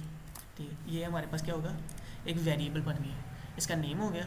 अब नेम को वैल्यू कैसे असाइन करनी है, हमने लगाना है इक्वल, ठीक है। इक्वल लगाने के बाद हमने इसका आगे लिखना होता है जो वैल्यू नेम। अब आपको पता है कि हमारे पास नेम हमेशा स्ट्रिंग टाइप के अंदर होते हैं। मैंने बताया कि हमारे पास कौन सी डाटा टाइप्स होती हैं, तो डाटा टाइप किस तरह यूज़ करना है, हमने स्ट्रिंग जब भी हमने कहीं भी स्ट्रिंग की वैल्यू लगानी होगी हम सिंगल कोटेशन लगा सकते हैं इस तरीके से, या ये सिंगल कोटेशन हो गई हमारे पास, इस तरीके से हम डबल कोटेशन यूज़ करें, दोनों तरीक़ों से काम चल जाता है, ठीक है। तो हम क्या करते हैं, अपने वेरिएबल का नेम लिखा, वेरिएबल का नेम लिखने के बाद हमने इक्वल लगाया, इक्वल लगाने के बाद हम क्या करते हैं, अपनी डाटा टाइप लिखेंगे कि हमने कौन सी डाटा टाइप लिखेंगे। अब हम आपको पता होगा नेम हमारे पास हमेशा इंग्लिश अल्फ़ाबेट्स के अंदर लिखे जाते हैं, तो इंग्लिश अल्फ़ाबेट्स क्या होते हैं हमारे पास स्ट्रिंग टाइप के अंदर होते हैं, ठीक है। तो मैं क्या करूँगा, यहाँ पे कोटेशन लगाऊंगा और इसके अंदर लिख दूंगा इस तरीके से। तो ये क्या हुआ, मेरा एक वेरिएबल क्रिएट हो गया, ठीक है। तो वेरिएबल क्रिएट हुआ तो इसने क्या किया, हमारे कंप्यूटर को कहा कि मैंने इस नाम से एक वेरिएबल क्रिएट करो या मेमोरी के अंदर एक ब्लॉक क्रिएट करो। तो वो क्या करे, इस नेम से एक ब्लॉक क्रिएट करेगा और उसके अंदर ये वाली वैल्यू असाइन कर देगा, ठीक है। फॉर एग्जांपल मैं आपको डायग्राम तो नहीं यहाँ पे बन सकती, चलो ऐसे बता देता हूँ एक्सप्लेन। वो क्या करेगा, मेमोरी के अंदर एक ब्लॉक बनाएगा। फॉर एग्जांपल हमारे पास मेमोरी अगर हमारे पास 100 MB है तो क्या करेगा, 1 MB के ऊपर एक हमारे पास ब्लॉक बना देगा और उसके अंदर ये वैल्यू स्टोर कर देगा हमारे पास। इस तरीके से अगर हमारी 100 MB की हमारे पास मेमोरी है तो हम क्या करते हैं, 100 उसके अंदर बॉक्सेस या ब्लॉक्स बना सकते हैं और 100 वेरिएबल को सेव कर सकते हैं। वैसे इतनी ज़्यादा मेमोरी ये वेरिएबल लेते तो नहीं है, बहुत कम मेमोरी लेते हैं, लेकिन मैंने एग्जाम्पल के लिए सिर्फ बता रहा हूँ कि 1 MB फॉर एग्जाम्पल अगर वो ले रही है तो इससे क्या होगा, हमारे पास 100 ब्लॉक्स बनेंगे मेमोरी के अंदर। तो हमारी मेमोरी क्या हो सकती है, रैम हो सकती है, हमारे पास हार्ड डिस्क हो सकती है, दोनों मेमोरीज यूज़ हो सकती है हमारे पास। लेकिन अब अगर मैं इस फाइल को सेव नहीं ना करता, फाइल को ओपन रखता हूँ इसी तरीके से, तो ये क्या होगा, हमारी मेमोरी जो है ना वो रैम यूज़ होगी, RAM as a memory use होगी, तो हमारे पास जितना काम करेंगे वो रैम के अंदर है। लेकिन जैसे मैं सिस्टम को बंद कर दूंगा या अपनी इस VS कोड को बंद करूँगा तो वो क्या होगा, मेरा फाइल लॉस्ट हो जाएगी, ठीक है। वो मेमोरी के अंदर आपको पता है कि मेमोरी हमारे पास नॉन वोलेटाइल होती है। जैसे हम अपने सिस्टम को बंद करते हैं तो मेमोरी के अंदर जितना भी डाटा होता है वो अरेज हो जाते हैं। तो अगर हम अपनी फ़ाइल को सेव नहीं करेंगे तो हमारे पास डाटा सेव नहीं होगा। तो मेरे पास ये फाइल अभी ऑटोमेटिकली सेव हो रही है। ऑटोमेटिकली कैसे सेव हो रही है, हमारे पास ये फाइल की ऑप्शन होती है, यहाँ पे आप क्लिक करते हैं, यहाँ पे ऑप्शन होती है ऑटो सेव की। अगर आप इसको इनेबल कर देंगे ना तो जहाँ पे आपने जब काम करना है ना ऑटोमेटिकली फाइल इनेबल सेव हो जाएगी। फॉर एग्जाम्पल अगर मैं इसको डिसेबल करता हूँ, अब मैंने डिसेबल कर दिया, मैं यहाँ पे कर देता हूँ, इस तरीके से मैंने किया, यानी कि मैंने वैल्यू चेंज की है तो मेरी फाइल चेंज हुई है। तो फाइल चेंज हो गई, आपने देखा कि इसके ऊपर एक डॉट आ गया, ये देखा ना, एक डॉट शो हो गया इसके ऊपर। अगर मैं इसके ऊपर लेके जाऊँ क्रॉस आ जाएगा, क्रॉस से क्या होगा, फाइल बंद हो जाएगी। तो हमने फाइल बंद नहीं करनी है, इसके ऊपर वाइट डॉट आ गया, इसका मतलब है ये फाइल अनसेव है, इसको सेव करना पड़ेगा। अगर मैं इसको सेव नहीं करूँगा, VS कोड को बंद कर दूँगा तो ये क्या होगा, मेरा डाटा लॉस्ट हो जाएगा, मैं जितनी भी चेंजेस की होंगे वो लॉस्ट हो जाएंगी। तो आपने क्या करना है, जितना भी काम करना है, काम करने के बाद अपनी फाइल को सेव लाजमी करना है, ठीक है। मैं Ctrl+S प्रेस करूँगा तो फाइल सेव हो जाएगी। अब जैसे ही सेव किया मैंने, आपने ऊपर देखा इसके यहाँ से एक डॉट खत्म हो गया, ठीक है। तो इसकी दो सेकंड बेस्ट ऑप्शन होती है, वो यही होती है कि आप यहाँ पे क्लिक करके फाइल पे ऑटो सेव कर देते हैं। इससे क्या होगा, जैसे मैंने बताया कि हमने ये जो लाइव सेट से सर्वर से क्या हुआ कि अगर हमने ये इंस्टॉल कर लिया तो जैसे चेंज करेंगे हमारे ब्राउज़र के ऊपर ऑटोमेटिकली चेंजेस आती जाएंगी। तो इसी तरीके से यहाँ से अगर ऑटो सेव एनेबल कर देता हूँ, इनसे मैं कोडिंग कर रहा हूँ, इसको कोडिंग कह सकते हैं, प्रोग्रामिंग कह सकते हैं, जो हम सारा काम कर रहे हैं, ठीक है। तो जैसे मैंने चीज़ें चेंज की तो इससे क्या हुआ कि मेरी फाइल ऑटोमेटिकली सेव होती जाएगी, मुझे बार बार सेव करने की ज़रूरत नहीं पड़ेगी। तो जब फाइल सेव हो रही है तो इसका मतलब ये अब फैमिली जो फाइल है ना रैम के अंदर नहीं जा रही है, हमारी हार्ड डिस्क के अंदर स्टोर हो रही है। यानी कि अगर मैं सिस्टम को बंद भी कर सकता हूँ, बंद भी कर दूँ, तो कल अगर आकर मैं दोबारा अपने सिस्टम को ऑन करूँगा तो ये फाइल मेरे पास जहाँ पे मैंने जिस फोल्डर के अंदर मैंने इस फोल्डर में सेव की है, तो कल अगर मैं आऊँगा तो ये इसी फोल्डर के अंदर पड़ी होगी, डिलीट नहीं होगी। तो ये क्या हुआ, हमारी हार्ड डिस्क के अंदर स्टोर होगी। तो ये इसी तरीके से क्या होगा कि जब वेरिएबल्स हम क्रिएट करते हैं तो ये हमारी मेमोरी के अंदर ब्लॉक बनाता है। तो अगर तो हम फाइल को सेव नहीं करते तो रैम के अंदर बन रही है ब्लॉक्स, अगर हम सेव करते तो ये क्या करेगा, हमारी हार्ड डिस्क के अंदर ब्लॉक्स बनाना स्टार्ट कर देगा। तो हमारा डाटा फ्यूचर के लिए भी सेव करते हैं, हम फ्यूचर में भी यूज़ कर सकते हैं, ठीक है। ये ठीक है। ये हमारे पास एक जो है ना, हमने यूज़र का स्ट्रिंग टाइप को यूज़ करते हुए एक वेरिएबल बना लिया है, ठीक है। अब हमारे पास ना वेरिएबल जावास्क्रिप्ट में वेरिएबल लिखने का ना 3 तरीके होते हैं, ठीक है। अभी तो ये हमने काम करते हैं, हमारा वेरिएबल तो क्रिएट हो गया, लेकिन इससे हमारा काम नहीं चलेगा, हमें वेरिएबल के साथ में कीवर्ड भी यूज़ करना पड़ता है। तो जावास्क्रिप्ट में हमारे पास 3 टाइप के कीवर्ड्स होती हैं जो कि वेरिएबल के टाइप यूज़ किए जाते हैं, ठीक है। उसकी मैं टाइप लिख देता हूँ, हमारे पास की वर्ड्स, ठीक है। मैं इसको स्टार्ट पे करके लगा दूँ कमेंट। हमारे पास 3 टाइप्स की जो है ना कीवर्ड्स होती हैं जो कि वेरिएबल के साथ लगाई जाती हैं। फर्स्ट हमारे पास होती है वेर। वेर का मतलब होता है वेरिएबल, यानी कि हम वेरिएबल को अगर बना रहे हैं तो हमें स्टार्ट में वेर लिखना पड़ता है, ठीक है। उसके बाद सेकंड हमारे पास होती है लेट, ठीक है। लेट की हमारे पास कीवर्ड होता है। और थर्ड हमारे पास होता है कॉन्स्ट का, ठीक है। अभी के लिए हम वेर यूज़ करते हैं। मैं जब मैंने ये आपको सारी टाइप्स एक दफ़ा एक्सप्लेन कर दूँगा, उसके बाद मैं एक्सप्लेन करूँगा कि ये टाइप्स इनको किस लिए यूज़ किया जाता है, किस तरीके से किया जा सकता है, ठीक है। अभी के लिए हम यही सीखते हैं कि हमने जो है ना एक ही टाइप यूज़ करनी है वेरिएबल की, ठीक है। अब जब भी आपने वेरिएबल जावास्क्रिप्ट के अंदर वेरिएबल बनाना है तो आपने इसके स्टार्ट में हमेशा वेर लिखना है, ठीक है। वेर लिखा, उसके बाद वेरिएबल यानी कि सबसे पहले हमने उसकी कीवर्ड लिखा वेर का, जो है बताने के लिए हमें कंप्यूटर को बताता है कि ये एक वेरिएबल है। अगर ये नहीं लिखेंगे तो हमारे पास मेमोरी के अंदर ब्लॉक नहीं बनेगा, ठीक है। तो आपने इसके स्टार्ट में हमेशा वेर लगाना है, ठीक है। अगर वैर लगाएंगे तो उसका हमारा कंप्यूटर आइडेंटिफाई कर लेगा कि ये कि जावास्क्रिप्ट का वेरिएबल है, ठीक है। अब दूसरी लैंग्वेज के अंदर वेरिएबल बनाने का डिफरेंट तरीके होती है, लेकिन जावास्क्रिप्ट के अंदर इस तरीके से किया जाता है, ठीक है। हम लिखते हैं वैर, लिखने के बाद हम क्या करते हैं उस वेरिएबल का नाम लिखते हैं कि कौन सा वेरिएबल का नेम क्या होगा, ठीक है। हमने लिख दिया, उसके बाद इक्वल लगाया, इक्वल लगाने के बाद हमने क्या किया, अपनी वैल्यू लिख दी कि हमने कौन सी वैल्यू सेव करवानी है, ठीक है। अब ये पूरी जो लाइन है ना, इसको हम कहते हैं स्टेटमेंट, ठीक है। स्टेटमेंट में हमारे पास आ जाता है, सबसे पहले हमारे पास जो है ना वेरिएबल है ना, इसको हम ओपोनेंट भी कह सकते हैं। ओपोनेंट का मतलब होता है कि हमारे पास जिसके अंदर वैल्यू स्टोर की जा रही है, ठीक है। इस तरीके से हमने क्या किया, सेंटर में इक्वल लगाया। इक्वल को हम कहते हैं असाइनमेंट ऑपरेटर। असाइनमेंट ऑपरेटर क्या होता है कि असाइनमेंट ऑपरेटर किसी भी चीज़ को वैल्यू असाइन करने के लिए हमने किसके अंदर वैल्यू असाइन करनी है, फर्स्ट नेम। ये हमारे पास एक वेरिएबल है जो कि जिसमें हम क्या कहते हैं यूज़र का नेम सेव करवा रहे हैं। तो ये इक्वल क्या कर रहा है, इस यूज़र नेम, इस जो है ना नेम को इस वेरिएबल के अंदर स्टोर करवा रहे हैं। तो इसलिए हम क्या कहते हैं, इसको इक्वल को असाइनमेंट ऑपरेटर कहते हैं। अगर आप नहीं भी कहना चाहिए, बोल भी जाते हैं तो कोई इक्वल भी कह सकते हैं, ठीक है। लेकिन ये असल में जो है ना कंप्यूटर की या प्रोग्रामिंग लैंग्वेज की ज़ुबान में इसको कहते हैं असाइनमेंट ऑपरेटर, जो कि किसी भी चीज़ को जो है ना वैल्यू असाइन करने के लिए यूज़ किया जाता है, ठीक है। ये हमारे पास एक चीज़ हो। उसके बाद जो है ना सेकेंड चीज़ आपने याद रखनी है कि जब भी हम कोई भी वेरिएबल का नेम लिखते हैं जो कि एक करैक्टर या एक लफ्ज़ से ज़्यादा हो ना, तो उसके लिए हम क्या कहते हैं, कैमल केस यूज़ करते हैं। कौन सा केस, कैमल केस हमारे पास होता है। मल्टीपल केसेस होते हैं हमारे पास वेरिएबल के नेम लिखने के, तो हमारे पास जो है ना एक केस होता है कैमल केस। जावास्क्रिप्ट के अंदर हमारे पास कैमल केस यूज़ किया जाता है। अब कैमल केस होता क्या है, आपने देखो कैमल क्या होता है, उसकी जो है ना बॉडी प्लेन होती है, सबसे पहले ऐसे प्लेन होती है। उसके बाद उसका जो कोहान जिसको हम कहते हैं वो इस तरीके से होता है। उसके बाद इस तरीके से फिर आ जाती है, यानी कि इस तरीके से कैमल की सरफेस होती है। तो आपने क्या करना है, कैमल केस ही यूज़ करना है हमारे पास जो है ना बनाने के लिए, वेरिएबल बनाने के लिए। तो कैमल केस कैसे लिखे थे, अभी मैंने किया था फर्स्ट नेम लिखा तो मैंने इसी तरीके से लिख दिया। लेकिन ये अच्छी अप्रोच नहीं है। अच्छी और बेस्ट अप्रोच ये होती है कि आपने जब भी वेरिएबल का नेम लिखना है, आपने लिखना फर्स्ट, तो ये मेरा एक वर्ड हो गया। उसके बाद आपने क्या करना है, नेम लिखना है तो उसका एंड कैपिटल कर देना है, ठीक है। ये हमारे पास कैमल केस होता है, इसको हम कहते हैं कैमल केस अप्रोच, ठीक है। इसमें क्या होता है, फर्स्ट लेटर हमारा स्मॉल हो जाता है, सेकेंड हमारे पास जो है ना उसका जो सेकंड लेटर होगा ना, या सेकंड जो करैक्टर होगा, सेकंड लेटर का फर्स्ट करैक्टर हमने जो है ना लार्ज कर दिया है, ठीक है। फर्स्ट नेम, यानी कि हम फर्स्ट नेम को इस तरीके से नहीं लिख रहे, हम इसको इस तरीके से लिख रहे हैं, ठीक है। इस तरीके से अगर मेरे पास थोड़ा सा नेम लेंथी होता है, मैं कह देता हूँ फर्स्ट नेम ऑफ यूज़र या first name of this person, ठीक है। उसके लिए मैं क्या करूँगा, थर्ड वर्ड आ गया, थर्ड वर्ड हमने लिखना है तो उसके लिए मैं क्या करूँगा, उसका ओ बड़ा कर दूँगा, ठीक है। इस तरीके से अगर इसके आगे मैं कुछ लिखना है तो यूज़र में लिखना है तो मैं लिखना है USER। तो वेरिएबल का नेम बनाने के लिए हम क्या करेंगे, कैमल केस यूज़ करेंगे। कैमल केस में हमारे पास जो फर्स्ट लेटर है वो स्मॉल हो जाएगा, उसके बाद जो सेकंड कैरेक्टर आएगा उसका फर्स्ट नेम जो है ना इसका एंड स्मॉल हो गया। इसी तरह अगर थर्ड वर्ड लिखते हैं उसका फर्स्ट वाला जो है ना लार्ज हो जाएगा। उसी तरीके से नेक्स्ट जाते हैं तो उसका फर्स्ट जो कैरेक्टर है वो लार्ज हो जाएगा, ठीक है। तो ये हमारे पास वेरिएबल को क्रिएट करने के तरीके होते हैं, ठीक है। हमने क्या करना होता है, हमने स्टार्टिंग से ही बेस्ट अप्रोच को फॉलो करते हैं, यानी कि कोडिंग की या प्रोग्रामिंग जो बेस्ट अप्रोचेज होते हैं ना उनको फॉलो किया जाता है। तो ये हमारे पास बेस्ट अप्रोचेज होती हैं, इसलिए मैं स्टार्ट में सारी चीज़ें बता रहा हूँ कि हमने किस तरीके से इनको यूज़ करना है। तो ये हमारे पास कैमल केस होता है, हमेशा जावास्क्रिप्ट के अंदर हमने कैमल केस यूज़ करना है। जी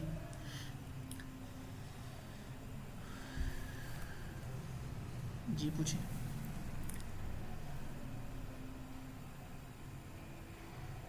आपकी आवाज़ नहीं आ रही।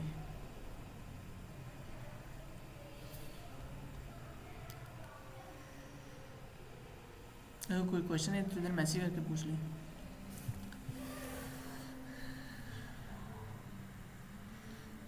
आ गई सारी समझ आपको।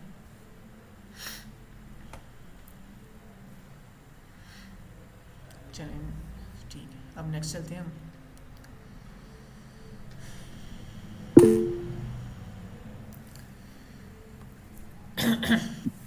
अब ये हो गया हमारे पास स्ट्रिंग, हमने जो है ना स्ट्रिंग के डाटा टाइप को यूज़ करके हुए एक वेरिएबल बना लिया है, ठीक है। अब हम क्या करेंगे, सेकंड वेरिएबल बनाएंगे नंबर को यूज़ करते हुए, यानी कि नंबर वाली डाटा टाइप यूज़ करेंगे। तो मैंने बताया कि जब भी हम जावास्क्रिप्ट में वेरिएबल बनाना है तो हमने क्या करना है, उसके स्टार्ट में वैर लिखना है। वैर का मतलब होता है वेरिएबल, इसकी फुल फॉर्म है वेरिएबल, यानी कि हम वेरिएबल बना रहे हैं इसलिए हमने वैर लिख दिया। इसके बाद मैं लिख देता हूँ एज। पहले हमने यूज़र का नेम लिखा था तो मैंने क्या कर दिया, फर्स्ट नेम लिख दिया, ठीक है। मैं अभी एक और बना लेता हूँ, हमारे पास एक फर्स्ट नेम हम लिखना, हम लास्ट नेम ही लिख लेते हैं, ठीक है। लास्ट नेम के लिए वेरिएबल बना लेते हैं। वेरिएबल लिखा मैंने, उसके बाद हमने लिखा लास्ट। मैंने बताया कि हम कैमल केस यूज़ करना है तो उसमें हम क्या करेंगे, लास्ट नेम यूज़ करेंगे, ठीक है। एक इक्वल लगाया यूज़र का लास्ट नेम। अब मैंने इधर पहले लिख दिया तो मैं इसको क्या करता हूँ, इस तरीके से लिख देता हूँ खाली, और रजा को नीचे लिख देता हूँ, तो ये क्या होगा, यूज़र का फर्स्ट नेम होगा, लास्ट नेम होगा, यानी कि ये हमने दो वेरिएबल बनाए हैं, दोनों स्ट्रिंग टाइप के हैं, यानी कि इसकी डाटा टाइप स्ट्रिंग है, ठीक है। इस तरीके से मैं थर्ड वेरिएबल बनाता हूँ, उसके स्टार्ट में मैंने वैर लिख दिया और एज, यूज़र की एज लिखनी है, इक्वल लगाया। अब आपको पता है कि एज हमारे पास नंबर होते हैं, तो नंबर को लिखने के लिए हमने क्या करना है, नंबर वाली डाटा टाइप यूज़ करनी है, तो मैं लिख दूँगा इस तरह 24। तो ये क्या होगा, एज अ नंबर का जो है ना, हमारे जो सिस्टम, जो कंप्यूटर से हम बात कर रहे हैं लैंग्वेज के, तो कंप्यूटर इसको एज अ नंबर कंसीडर करेगा, ठीक है। इसके बाद मैं कर देता हूँ, हमारे पास बूलियन टाइप हमने यूज़ करना जो थर्ड है, इसको बनाते हैं। इसको बनाने के लिए हम क्या करेंगे, वैर मैं लिखता हूँ कि स्टूडेंट है या नहीं है, STU स्टूडेंट। तो अगर तो स्टूडेंट है हमारे पास, हमने बताना है कि ये स्टूडेंट है या नहीं है, अली रज़ा, ठीक है। तो मैं कहता हूँ ये ट्रू है, यानी कि ये स्टूडेंट है, ट्रू स्टूडेंट है ये, ठीक है। इसका मतलब ये है, ये हमारे पास जो वेरिएबल क्रिएट हुआ है, इसकी जो डाटा टाइप है वो है बूलियन। बूलियन हमारे पास दो टाइप्स के होते हैं, या ट्रू होता है या फॉल्स होता है। तो ये दो ही ऑप्शन हो सकते हैं इसके, ठीक है। हमने कहा ये ट्रू लगा दी, इसका मतलब ये बूलियन टाइप यूज़ की और ये स्टूडेंट है हमारे पास, तो इसलिए हमने ये लगा दी स्टूडेंट, ठीक है। इसके बाद नल, नल वाली डाटा टाइप में हम लगाते हैं वह, यानी कि हमने लिख दिया कि नल के लिए हम ग्रेड लिख देते हैं, इक्वल टू नल, ठीक है। इसका मतलब ये है कि हमने ये जो ग्रेड वाला वेरिएबल बनाया ना, इसको वैल्यू असाइन तो की है, ये नल वाली वैल्यू इसको असाइन की है, लेकिन ये वैल्यू एम्प्टी है, यानी कि हमने ग्रेड एग्जैक्ट नहीं उसको बताया हुआ है कि इसके ग्रेड किए हैं। तो इससे क्या होगा, हमारा वेरिएबल तो मेमोरी के अंदर क्रिएट हो जाएगा, लेकिन उस वेरिएबल के जो ब्लॉक होगा ना, ब्लॉक मैंने बताया कि वेरिएबल जब भी हम लिखेंगे तो वेरिएबल मेमोरी के अंदर एक ब्लॉक क्रिएट होगा, तो ब्लॉक तो क्रिएट हो जाएगा, लेकिन उस ब्लॉक के अंदर वैल्यू कुछ नहीं जाएगी, क्योंकि हमने नल रखा हुआ है। नल का मतलब है कि वो वेरिएबल तो क्रिएट करते करेंगे, वेरिएबल के अंदर वैल्यू कुछ नहीं स्टोर करेगा, तो ये होगी नल होगी हमारे पास, ठीक है। तो इस तरीके से हमारे पास जो थर्ड है, फिफ्थ हमारा टाइप है अनडिफाइंड वाली। अनडिफाइंड को लिखने के लिए हम क्या करते हैं कि हम लिख देते हैं वैर, और यहाँ पे हम लिख देते हैं क्लास, ठीक है। बस सिंपल इसी तरीके से छोड़ देते हैं। तो अभी ये एरर आ रहा है हमारे पास, तो इसके लिए हम क्या कहते हैं, जावास्क्रिप्ट के अंदर एक चीज़ होती है, उसको कहते हैं स्टेटमेंट टर्मिनेटर। हर लैंग्वेज के अंदर चीज़ होती है, अगर आपने हमारे पास C++ लैंग्वेज होती है, जावास्क्रिप्ट है, पाइथन है, PHP, रूबी, जावा, हर लैंग्वेज के अंदर स्टेटमेंट टर्मिनेटर होती है। स्टेटमेंट टर्मिनेटर क्या बताते हैं कि हमने कंप्यूटर को बताना होता है कि आपने कहाँ पे स्टेटमेंट करेंगे। मैंने बताया कि ये हमारे पास एक लाइन है, तो लाइन हमारे पास क्या होती है, एज अ एक स्टेटमेंट कंसीडर होगी, यानी कि ये पूरी लाइन को एक स्टेटमेंट कंसीडर करेगा। इसके बाद हमने क्या करना है, स्टेटमेंट टर्मिनेटर लगाना होता है। अगर हम स्टेटमेंट टर्मिनेटर नहीं लगाएंगे तो क्या करेगा, ये सारे को एज अ एक ही जो है ना स्टेटमेंट कंसीडर करेगा, तो वो आगे चलता जाएगा, वो स्टॉप ही नहीं होगा। तो हमने क्या करना होता है, इतना काम करने के बाद हमने उसको बताना है कि ये एक स्टेटमेंट खत्म हो गई, इसको टर्मिनेट कर दो, इसके बाद अगली स्टेटमेंट स्टार्ट करो। तो उसको एंड करने के लिए हम क्या कहते हैं, सेमीकोलन यूज़ करते हैं। सेमीकोलन हमारे पास as a statement terminator use की थी। अब कंप्यूटर क्या करेगा, इस लाइन को रीड करेगा, रीड करने के बाद यहाँ पे ये लिखेगा इसके एंड पे सेमीकोलन लगा हुआ, अगर तो लगा हुआ तो इसको ये एंड कर देगा, यानी कि एक स्टेटमेंट खत्म हो गई। उसके बाद सेकंड स्टेटमेंट को रीड करेगा, अगर ये हम नहीं लगाएंगे तो वो क्या करेगा, एक को रीड किया, रीड करने के बाद सेकंड में चला गया, उसको सेकंड को भी एज आ एक ही स्टेटमेंट कंसीडर करता रहेगा। तो हमें क्या करना है, हर लाइन के एंड में स्टेटमेंट टर्मिनेटर लगाना होता है। अगर नहीं लगाएंगे तो कोई मसला नहीं। जावास्क्रिप्ट के अंदर ये है ना, हमारे पास कुछ लैंग्वेज होती है केस सेंसिटिव, उसको टर्म यूज होती है, उसको कहते हैं केस सेंसिटिव लैंग्वेज। मैंने बताया हमारे पास पाइथन की लैंग्वेज होती है, PHP होती है, तो ये कहती है स्टेट जो है ना केस सेंसिटिव लैंग्वेजेस है। इसके अंदर अगर आप एंड पे सेमीकोलन नहीं लगाते तो आपका कोड नहीं चलेगा। ये हमारे पास सारा क्या है, कोड है, तो ये नहीं चलेगा। जब आप इसको चलाने की कोशिश करें तो एरर आ जाएगा। लेकिन जो जावास्क्रिप्ट हमारे पास होती है वो हमारे पास जो है ना केस सेंसिटिव लैंग्वेज नहीं है, यानी अगर जावास्क्रिप्ट में आप इसके एंड पे जो है ना सेमीकोलन नहीं ना लगाएंगे तो ये हमारा एरर नहीं देगा, ऑटोमेटिकली इसको डिटेक्ट कर देगा। लेकिन बेस्ट अप्रोचेज यही होती है, मैंने बताया कि हमने स्टार्ट से बेस्ट अप्रोच लेके चलनी है, हम स्टैंडर्ड चीज़ें ही फॉलो करेंगे तो जो यूज़ होती है। तो आपने क्या करना है, अच्छी अप्रोच है, इसके एंड पे आपने सेमीकोलन लगा देना है ताकि इसको पता होगा ये स्टेटमेंट एंड होगी, ठीक है। इसी के सेकंड के बाद आपने सेमीकोलन लगा दिया, फिर यहाँ पे लगा दिया, यहाँ पे भी, यहाँ पे, ठीक है। तो ये हमने लगा दिया। तो इसका हमारे पास क्या आ रहा है, अब हमारे पास VS कोड के अंदर ही एक फीचर है, वो क्या कहते हैं, हमें जो एरर होगा ना वो उसका क्या है नीचे से रेड कर देगा। और जैसे मैं इसके ऊपर होवर करूँगा तो वो क्या करेगा, बॉक्स शो करवाएगा। बॉक्स शो करवा के उसमें हमें एरर शो करवा के इस लाइन पे क्या एरर आया है। तो ये आपके केस में एरर नहीं आएगा, मेरे केस में आ रहा है, क्योंकि ना मैंने एक एक्सटेंशन इंस्टॉल की हुई है जो कि हमें एरर्स बताती है। वो उसके आपने देखा हुआ यहाँ एंड बैंड TS, जैसे हमारे पास JS क्या है, जावास्क्रिप्ट है, इसी तरह हमारे पास एक होती है TS, वो भी जावास्क्रिप्ट के सेम इसके जैसी लैंग्वेज है, लेकिन वो क्या करती है, वो थोड़ा स्ट्रिक्टली काम करती है। अब जावास्क्रिप्ट के अंदर हमारे पास स्ट्रिक्टनेस नहीं होती है, हमने क्या करना है, अगर स्टेटमेंट टर्मिनेटर नहीं लगाया तो कोई मसला नहीं है। लेकिन अगर मैं टाइपस्क्रिप्ट यूज़ कर रहा हूँ उसमें स्टेटमेंट टर्मिनेटर लाजमी लगाना पड़ेगा मुझे। तो वो क्या करें, रिस्ट्रिक्शन ऐड करने के लिए गए। लेकिन आप अगर अपने सिस्टम में यूज़ करेंगे ना इस तरह क्लास लिख के एंड पे स्टेटमेंट टर्मिनेटर नहीं लगा तो आपको ये एरर नहीं आएगा, आपका बिल्कुल कोड ठीक चलेगा। लेकिन मेरे केस में नहीं चल रहा क्योंकि मैंने वो एक्सटेंशन इंस्टॉल की हुई है। क्योंकि हम जो प्रोफेशनल लाइफ में काम करते हैं तो उसमें हम टाइपस्क्रिप्ट को यूज़ करते हैं, वो बेस्ट अप्रोच होती है, वो सिक्योरिटी ज़्यादा लगाने के लिए यूज़ की जाती है, तो उसको यूज़ करते हैं। तो अभी हम जावास्क्रिप्ट सीख रहे हैं तो हम जावास्क्रिप्ट पढ़ेंगे, तो आपके केस में ये एरर में भी नहीं आएगा, ठीक है। अब ये क्या हुआ, हमारे पास एक हमने वेरिएबल तो बना दिया ना, हमने उसको वैल्यू असाइन किया, ना ही एम्प्टी है, ठीक है। यहाँ पे क्या होता है, हमने नल वैल्यू असाइन कर दी थी, तो इससे क्या होता है हमारे में, यानी कि हमने वैल्यू असाइन तो की थी लेकिन वैल्यू एम्प्टी थी। तो इस केस में क्या है, हमने उसको कोई वैल्यू असाइन ही नहीं की। तो इस केस में इसको अगर टाइप को हम देखेंगे इसकी टाइप क्या, तो इसकी टाइप होगी अनडिफाइंड होगी हमारे पास, ठीक है। ऑटोमेटिकली अनडिफाइंड आ जाएगी हमारे पास, ठीक है। इसी तरीके से हम अगर 6 वाली टाइप पे जाते हैं तो हमारे पास 6 वाली टाइप है बिग इंटीजर। मैंने लिखा वेरिएबल और मैं लिख देता हूँ काउंटिंग। ये एक वेरिएबल बना दिया मैंने, इसके अंदर मैंने वैल्यू स्टोर करनी है इस तरीके से। ये कितनी लेंथी वैल्यू है, तो इस तरह की लेंथी वैल्यू को स्टोर कराने के लिए हम क्या करते हैं, बिग इंट यूज़ करते हैं, ठीक है। बिग इंट को यानी कि बड़ी वैल्यूज़ को स्टोर करने के लिए बिग इंट यूज़ किया जाता है। तो हमने इसके एंड पे कोलन लगा दिया, इसका मतलब स्टेटमेंट टर्मिनेट होगी हमारे पास, ठीक है। इस तरीके से हमने क्या करना है, सिंबल वाली वैल्यू को लेना है। तो सिंबल वाली वैल्यू को लिखने के लिए हम क्या करते हैं, वेयर हम क्या करते हैं, ID लिख देते हैं, ठीक है। मैंने बताया कि वेरिएबल का नेम हम अपनी मर्ज़ी से रख सकते हैं, कुछ भी नेम रख सकते हैं वेरिएबल का नेम। मैंने स्ट्रिंग के लिए फर्स्ट नेम रख लिया था, एज रख लिया था, स्टूडेंट रख लिया, बूलियन के लिए, नल के लिए ग्रेड रख लिया, अनडिफाइंड के लिए क्लास, बिग इंट के लिए काउंटिंग, इस तरीके से ID रख लिया। आप क्या कर सकते हैं, अपनी मर्ज़ी से वेरिएबल का नेम कुछ भी रख सकते हैं, लेकिन कोशिश करते हैं कि वेरिएबल का नेम हम उस तरीके से उस तरह का नेम रखें जो हमें बताए कि हमारे पास कौन सी वैल्यू इसके अंदर है। फॉर एग्जाम्पल यहाँ पे अगर मैं देखता हूँ ना, इस वेरिएबल के नेम से हमें पता चल रहा है कि इसके अंदर कौन सी वैल्यू साइन हो सकती है, यानी कि यूज़र की फर्स्ट नेम को जो यूज़र का होगा ना वो इसके अंदर स्टोर होगा। इस तरीके से सेकंड वेरिएबल से नेम से हमें पता चल रहा है कि इसके अंदर यूज़र का जो है ना लास्ट नेम स्टोर हो रहा है। इसी तरीके से एज वाला वेरिएबल है, इस वेरिएबल से हमें पता चल रहा है कि इसके अंदर यूज़र की एज स्टोर होगी, ठीक है।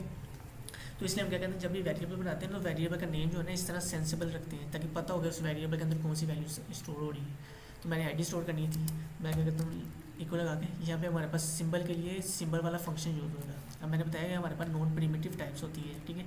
इसमें हमारे पास एक होती है टाइप फंक्शन बनाने के लिए। फंक्शन क्या होती है, हमारे ना कुछ एक्शन परफॉर्म करने के लिए यूज़ किए जाते हैं। तो हम जब फंक्शन वाले टॉपिक पे जाएंगे तो हम फंक्शन बनाना सीखेंगे। लेकिन जावास्क्रिप्ट के अंदर बाय डिफ़ॉल्ट भी कुछ बिल्ट इन फंक्शन होते हैं। बिल्ट इन फंक्शन का मतलब होता है जब हमारे पास लैंग्वेज को यूज़ करते हैं ना उसके अंदर ऑलरेडी कुछ चीज़ें बनी होती हैं तो उनको कहते हैं बिल्ट इन चीज़ें। इसी तरीके से हमारे पास ना बिल्ट इन फंक्शन बना हुआ है।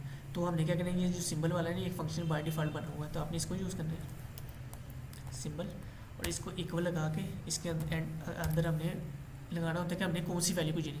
मैंने बताया कि जब हम यूज़र वाला टेबल बनाएंगे तो यूज़र वाले टेबल के अंदर केस में क्या होता है कि हमें IDs होती हैं, उसके स्टार्ट में ID होती है, हर यूज़र को ID असाइन होती है। फॉर एग्जाम्पल फर्स्ट यूज़र को 1 ID असाइन होगी, सेकंड को 2 होगी, फिर थर्ड को 3 होगी। तो क्या होता है ID हमारी यूनिक होती है हर किसी के केस में। तो अगर हमने यूनिक चीज़ जो है ना जनरेट करनी हो ना, यूनिक चीज़ जनरेट करने के लिए हम ये सिंबल वाला यूज़ करते हैं जो है ना डाटा टाइप, ठीक है। ये इसके अंदर हमने बताना होता है कि हमने किस चीज़ को यूनिक बनाना है। तो मैंने बताया ID यूनिक होती है तो हमने ID को यूनिक बनाना है तो इसके अंदर मैंने ID लगा दी, ठीक है। तो ये हो गया हमारे वेरिएबल। अब जो है ना नॉन प्रिमिटिव टाइप्स, ये इनको हम अभी नहीं करेंगे। नॉन प्रिमिटिव टाइप के लिए जब वेरिएबल बनाएंगे तो हम जब इस टॉपिक पे जाएंगे ना उसमें डिटेल से पढ़ेंगे। अभी अगर कराऊंगा ना तो थोड़ा सा कंफ्यूजिंग हो जाएगा, तो उसके अंदर मल्टीपल वैल्यू को स्टोर करें। अभी यहाँ पे हम क्या कर रहे हैं, ये हम प्रिमिटिव वेरिएबल्स की हमने, ठीक है। जिनके प्रिमिटिव डाटा टाइप को यूज़ करते हुए वेरिएबल बनाया तो इसमें क्या होना है, सिंगल हम सिंगल नंबर स्टोर करवाना है, सिंगल ही वैल्यू स्टोर करवानी है। लेकिन नॉन प्रिमिटिव के केस में क्या होगा, हमारे पास मल्टीपल वैल्यूज़ को स्टोर करवाना होगा तो उसमें थोड़ा सा ना काम कॉम्प्लेक्स हो जाता है। तो वो जब हम उस टॉपिक पे जाएंगे ना तो वहाँ पे अच्छे से सीखेंगे उसमें। अभी अगर करेंगे ना थोड़ा सा कॉम्प्लेक्स काम हो जाएगा, थोड़ा मैसअप हो जाएगा तो समझना मुश्किल हो जाएगा। तो हम क्या करें, जब उस टॉपिक पे जाएंगे ना तब हम वहाँ पे जाकर काम करेंगे, तो ठीक है। तो इतना काम हो गया, हमने डाटा टाइप्स भी कर लिए, उसके बाद हमने वेरिएबल्स भी कर लिए। थर्ड अपनी चीज़ होती है कि हमने अब वेरिएबल बना तो लिया है, मेमोरी के अंदर वैल्यू स्टोर भी हो गया है। अगर हमने किसी जगह पे इस वैल्यू को शो करवाना हो तो हम क्या करेंगे, तो शो करवाने के लिए जो है ना बाय डिफ़ॉल्ट हमारे पास जो चीज़ यूज़ होती है ना हमारे पास इसके अंदर जावा के, उसको हम कहते हैं कंसोल। अब कंसोल क्या होता है मैं आपको लगा के दिखाता हूँ कंसोल। तो मैंने बताया कि हमारे पास कुछ बिल्ट इन चीज़ें होती हैं, तो हमने इसी तरह कंसोल जो है ना बिल्ट इन चीज़ है इसके अंदर जावा के अंदर, वो भी एक बिल्ट इन फंक्शन है जो कि कोई एक्शन परफॉर्म करने के लिए। फंक्शन मैंने बताया कि एक्शंस को परफॉर्म करने के लिए, यानी कि कोई स्पेसिफिक काम करने के लिए फंक्शन को यूज़ किया जाता है, ठीक है। कंसोल वाला जो फंक्शन होता है ना, वो क्या कहता है, हमारी वैल्यूज़ को प्रिंट करवाने के लिए यूज़ किया जाता है, ठीक है। अगर हम पाइथन के केस में जाते हैं तो हमारा प्रिंट वाला एक वेरिएबल जो है ना फंक्शन होता है, जो कि वैल्यू को शो करवाने के लिए यूज़ किया जाता है। लेकिन जावास्क्रिप्ट में केस के में अगर हमने किसी को वैल्यू को शो करवाना है या प्रिंट करवाना है, किसी को दिखाना है ना वैल्यू को, वेरिएबल की वैल्यू को दिखाना है, तो उसके लिए हम कंसोल यूज़ करते हैं। तो कंसोल को यूज़ करने के लिए हम क्या कहते हैं, कंसोल वाला फंक्शन लिखेंगे, ठीक है। ये कंसोल लिखा। आगे के 3 टाइप्स होती है इसकी, ठीक है। एक होती है हमारे पास लोग, मैं दिखा देता हूँ। एक होती है हमारे पास लोग, ठीक है। हम क्या कहते हैं, डॉट लगाते हैं, इसके बाद डॉट लगाने के बाद इसकी टाइप लिखते हैं। सबसे पहले होती है हमारे पास लोग, ठीक है। ये किस लिए यूज़ होती है, कोई वैल्यू को प्रिंट करवाने के लिए, सिंपल वैल्यू को, यानी कोई मैसेज शो करवाने के लिए या कोई वैल्यू प्रिंट करवाने के लिए लोग यूज़ होती है। सेकंड हमारे पास टाइप होती है एरर की। ये हमारे पास तभी यूज़ की जाती है जब हमने कोई एरर शो करवाना हो। तो मैं अभी इन तीनों को यूज़ करके दिखाता हूँ आपको, ठीक है। मैं लोग लगाता हूँ। लोग हमारे किस लिए यूज़ होगा, मैसेज को प्रिंट करवाने के लिए यूज़ होगा। मैं फॉर एग्जाम्पल यहाँ पे लिख देता हूँ हेलो वर्ल्ड। तो ये हमारे पास हेलो वर्ल्ड क्या है, हमारे पास हेलो वर्ल्ड एक मैसेज है, यानी कि एक स्ट्रिंग टाइप का मैसेज है। तो मैसेज को शो करवाने के लिए हम कंसोल लोग को यूज़ करते हैं, ठीक है। इसको मैंने कल लगा दिया। फिर इसी तरह का मेरे पास सेकंड टाइप होगी कंसोल डॉट एरर, ठीक है। एरर ये यूज़ करते हैं अगर हम अपनी वेबसाइट पे कोई एरर शो करवानी हो, तो एरर शो करवाने के लिए हम क्या करते हैं, कंसोल यूज़ करते हैं। तो इसको भी मैंने लगाना है, ठीक है। इसका लिखने का तरीका होता है कि हम जो भी कोई भी फंक्शन हमारे पास होगा ना, फंक्शन को यूज़ करने का तरीका हमारे पास ये होता है कि हमने फंक्शन का नेम लिखना होता है पहले। नेम लिखने के बाद हम ये इस तरह के ना, इसको कहते हैं कली जो है ना स्मॉल ब्रैकेट्स, ये स्मॉल ब्रैकेट है, स्मॉल ब्रैकेट्स लगानी है। और उसके बाद इसके अंदर हमने वो वैल्यू लिखनी होती है जो हमने प्रिंट करवानी है, कोई एक्शन परफॉर्म करवाना है। तो मैंने एरर मैसेज के अंदर कोई वैल्यू शो करवानी है, तो मैं वो भी स्ट्रिंग के अंदर शो करवानी है। तो मैं लिख देता हूँ दिस इज़ एरर मैसेज, ठीक है। तो ये एरर मैसेज को शो करवाने के लिए हमारे पास कंसोल एरर यूज़ किया जाता है, ठीक है। इसी तरीके से हमारे पास थर्ड टाइप होती है कंसोल वार्ड। आपने देखा होगा कि अक्सर वेबसाइट पे हम जाते हैं तो हमें वार्निंग शो हो रही होती है कि ये काम अच्छा नहीं है, इसको आप इस तरीके से करेंगे तो बेहतर होगा। यानी कि वो एरर तो नहीं होता है, वो सिर्फ वार्निंग होती है, वार्निंग मैसेज शो करवाने के लिए। तो इसी तरीके कंसोल का भी एक फीचर होता है, उसको कहते हैं वार्निंग। वार्निंग शो करवाने के लिए हम वार को यूज़ करते हैं, ठीक है। इसके अंदर हम लिख देते हैं दिस इन वार्निंग मैसेज, ठीक है। अब इसको हम देखेंगे कैसे। तो मैंने बताया कि हम क्या कहते हैं कि हमारे जो ब्राउज़र होता है वो हमारा जो जावास्क्रिप्ट को सपोर्ट करता है। हम क्या कहते हैं, अपनी जावास्क्रिप्ट की फाइल को बनाने के बाद इसको एचटीएमएल के अंदर इंक्लूड कर देते हैं। और एचटीएमएल के अंदर जब इंक्लूड होती है तो हमारे ब्राउज़र इसको सपोर्ट कर लेता है, तो हम ब्राउज़र के अंदर भी इसको प्रिंट करवाते हैं। अब मैंने इसको सेव किया और हमारा लाइव सर्वर चल रहा है, यानी कि हमारी एचटीएमएल वाली फाइल ये चल रही है, इसके ऊपर ब्राउज़र के ऊपर चल रही है। मैं इसको रिफ्रेश किया तो मेरे पास कुछ भी नहीं शो हुआ, मेरे पास सिर्फ वही शो हो रहा है जो एचटीएमएल के अंदर मैंने शो करवाया था, ठीक है। तो जावास्क्रिप्ट हमारे पास शो नहीं हो रही है। तो मैंने बताया कि जावास्क्रिप्ट हमारे ब्राउज़र की सपोर्टेड लैंग्वेज होती है। तो लैंग्वेज जो शो होती है ना, उसका जो इनपुट होती है वो हमारे पास ये पेज के ऊपर नहीं शो होती है। उसको देखने के लिए हमें क्या करना है, एक टूल यूज़ करना पड़ता है। तो अब ब्राउज़र ये हमारे पास जो है ना क्रोम, ये क्रोम का एक गूगल वाली कंपनी ने ब्राउज़र बनाया है जिसको हम कहते हैं क्रोम। गूगल क्रोम है, यानी कि गूगल क्रोम है ये। तो गूगल क्रोम के अगर हमारे पास एक ब्राउज़र है, इसमें बाय डिफ़ॉल्ट ही वो टूल होता है, ठीक है। हम उस टूल को यूज़ करके उस मैसेज जो हमने कंसोल के मैसेज लिखे हैं इसको देख सकते हैं। तो उसको देखने के लिए हम क्या कहते हैं, अपने इस पेज पे आने के बाद राइट क्लिक करेंगे तो हमारे पास इस तरह की एक टैब ओपन होती है, जहाँ पे एक लास्ट ऑप्शन होती है इंस्पेक्ट की। आपने इंस्पेक्ट पे क्लिक करना है तो ये हमारे पास इस तरीके से ओपन हो गया है।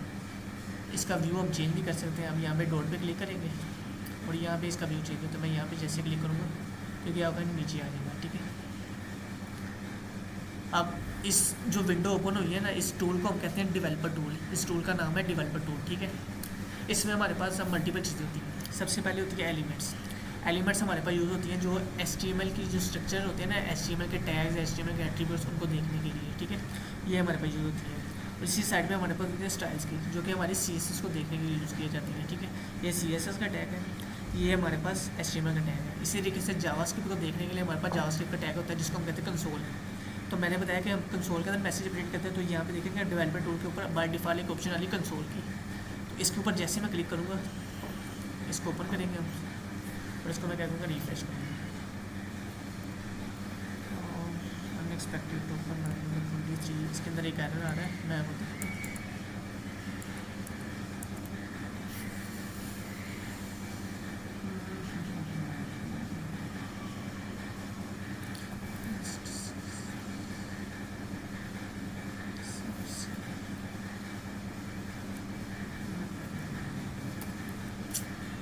हमारे पास स्क्रिप्ट वाली फाइल कनेक्टेड है, ठीक है। इसके अंदर कंसोल भी लगे हुए हैं। अच्छा, तो इस वजह से एरर दे रहा है वो। मैं क्या करूँ, इन सबको अभी ना कमेंट कर देता हूँ। कमेंट्स का मैंने बताया कि कमेंट से क्या हो जाएगा, हमारा कोड तो इस फाइल के अंदर मौजूद रहेगा, लेकिन वो हमारा उधर जो है ना ब्राउज़र पर शो नहीं होगा, ठीक है। अब मैं अपने ब्राउज़र पे जाऊँगा वापस। ये हमारा ब्राउज़र आ गया, मैंने इसको रिफ्रेश किया। अब देखिए यहाँ पे 3 चीज़ें आ रही हैं। फर्स्ट हमारे पास क्या आ रहा है, सिंपल मैसेज आ रहा है। तो ये सिंपल मैसेज किसकी वजह से आ रहा है, हमारे पास कंसोल डॉट लॉग की वजह से, इसकी वजह से, ठीक है।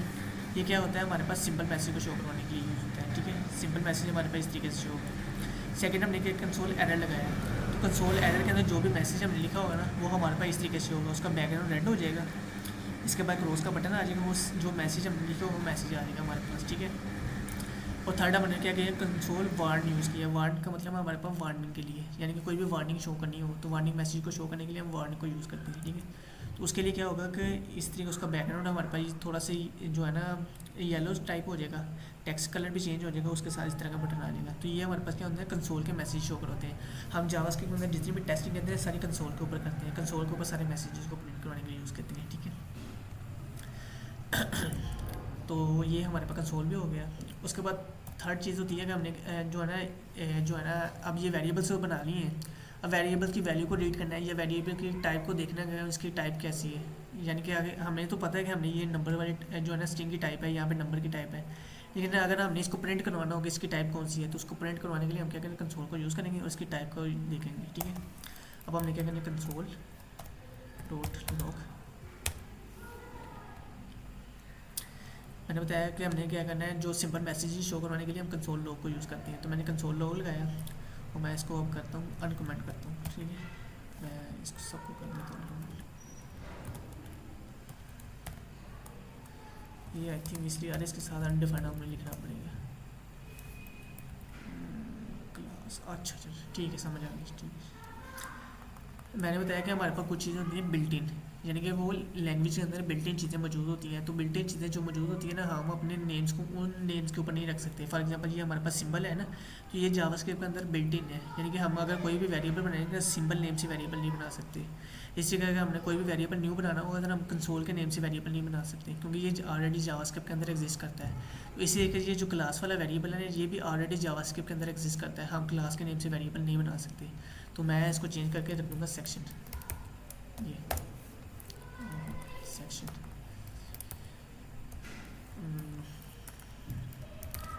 ये अब देखिए वो एरर चला गया हमारे पास, ठीक है।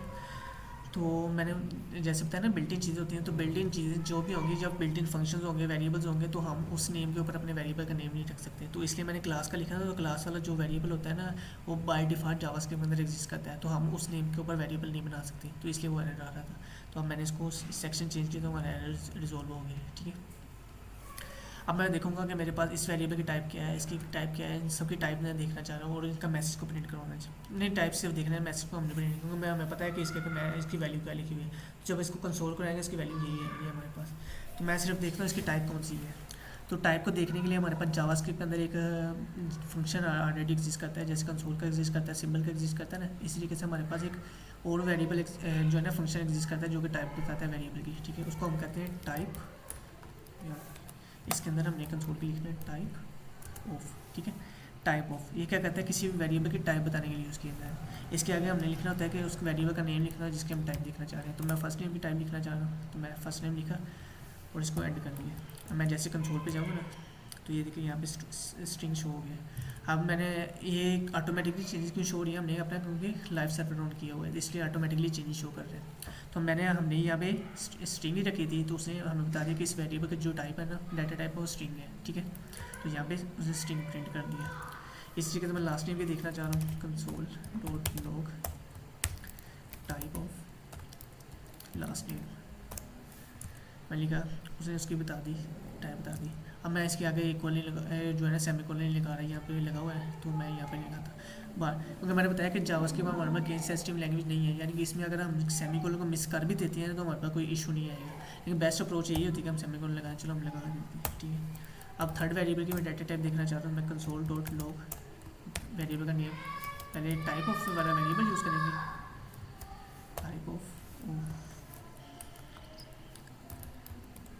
उसके बाद वेरिएबल का नेम लिख दिया एज। मैंने जैसे उसको सेव किया हमारे पास उसने शो करा कि जो थर्ड वेरिएबल हमारे पास है उसके टाइप नंबर है, ठीक है।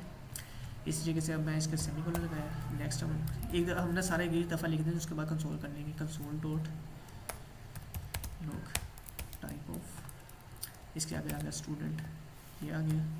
फिर अब नेक्स्ट लाइन में लिखते हैं कंसोल डॉट टाइप, अभी हमारे पास है टाइप ऑफ ग्रेड, ठीक है। इसको क्लोज किया। Console dot log type of section, console dot log type of county,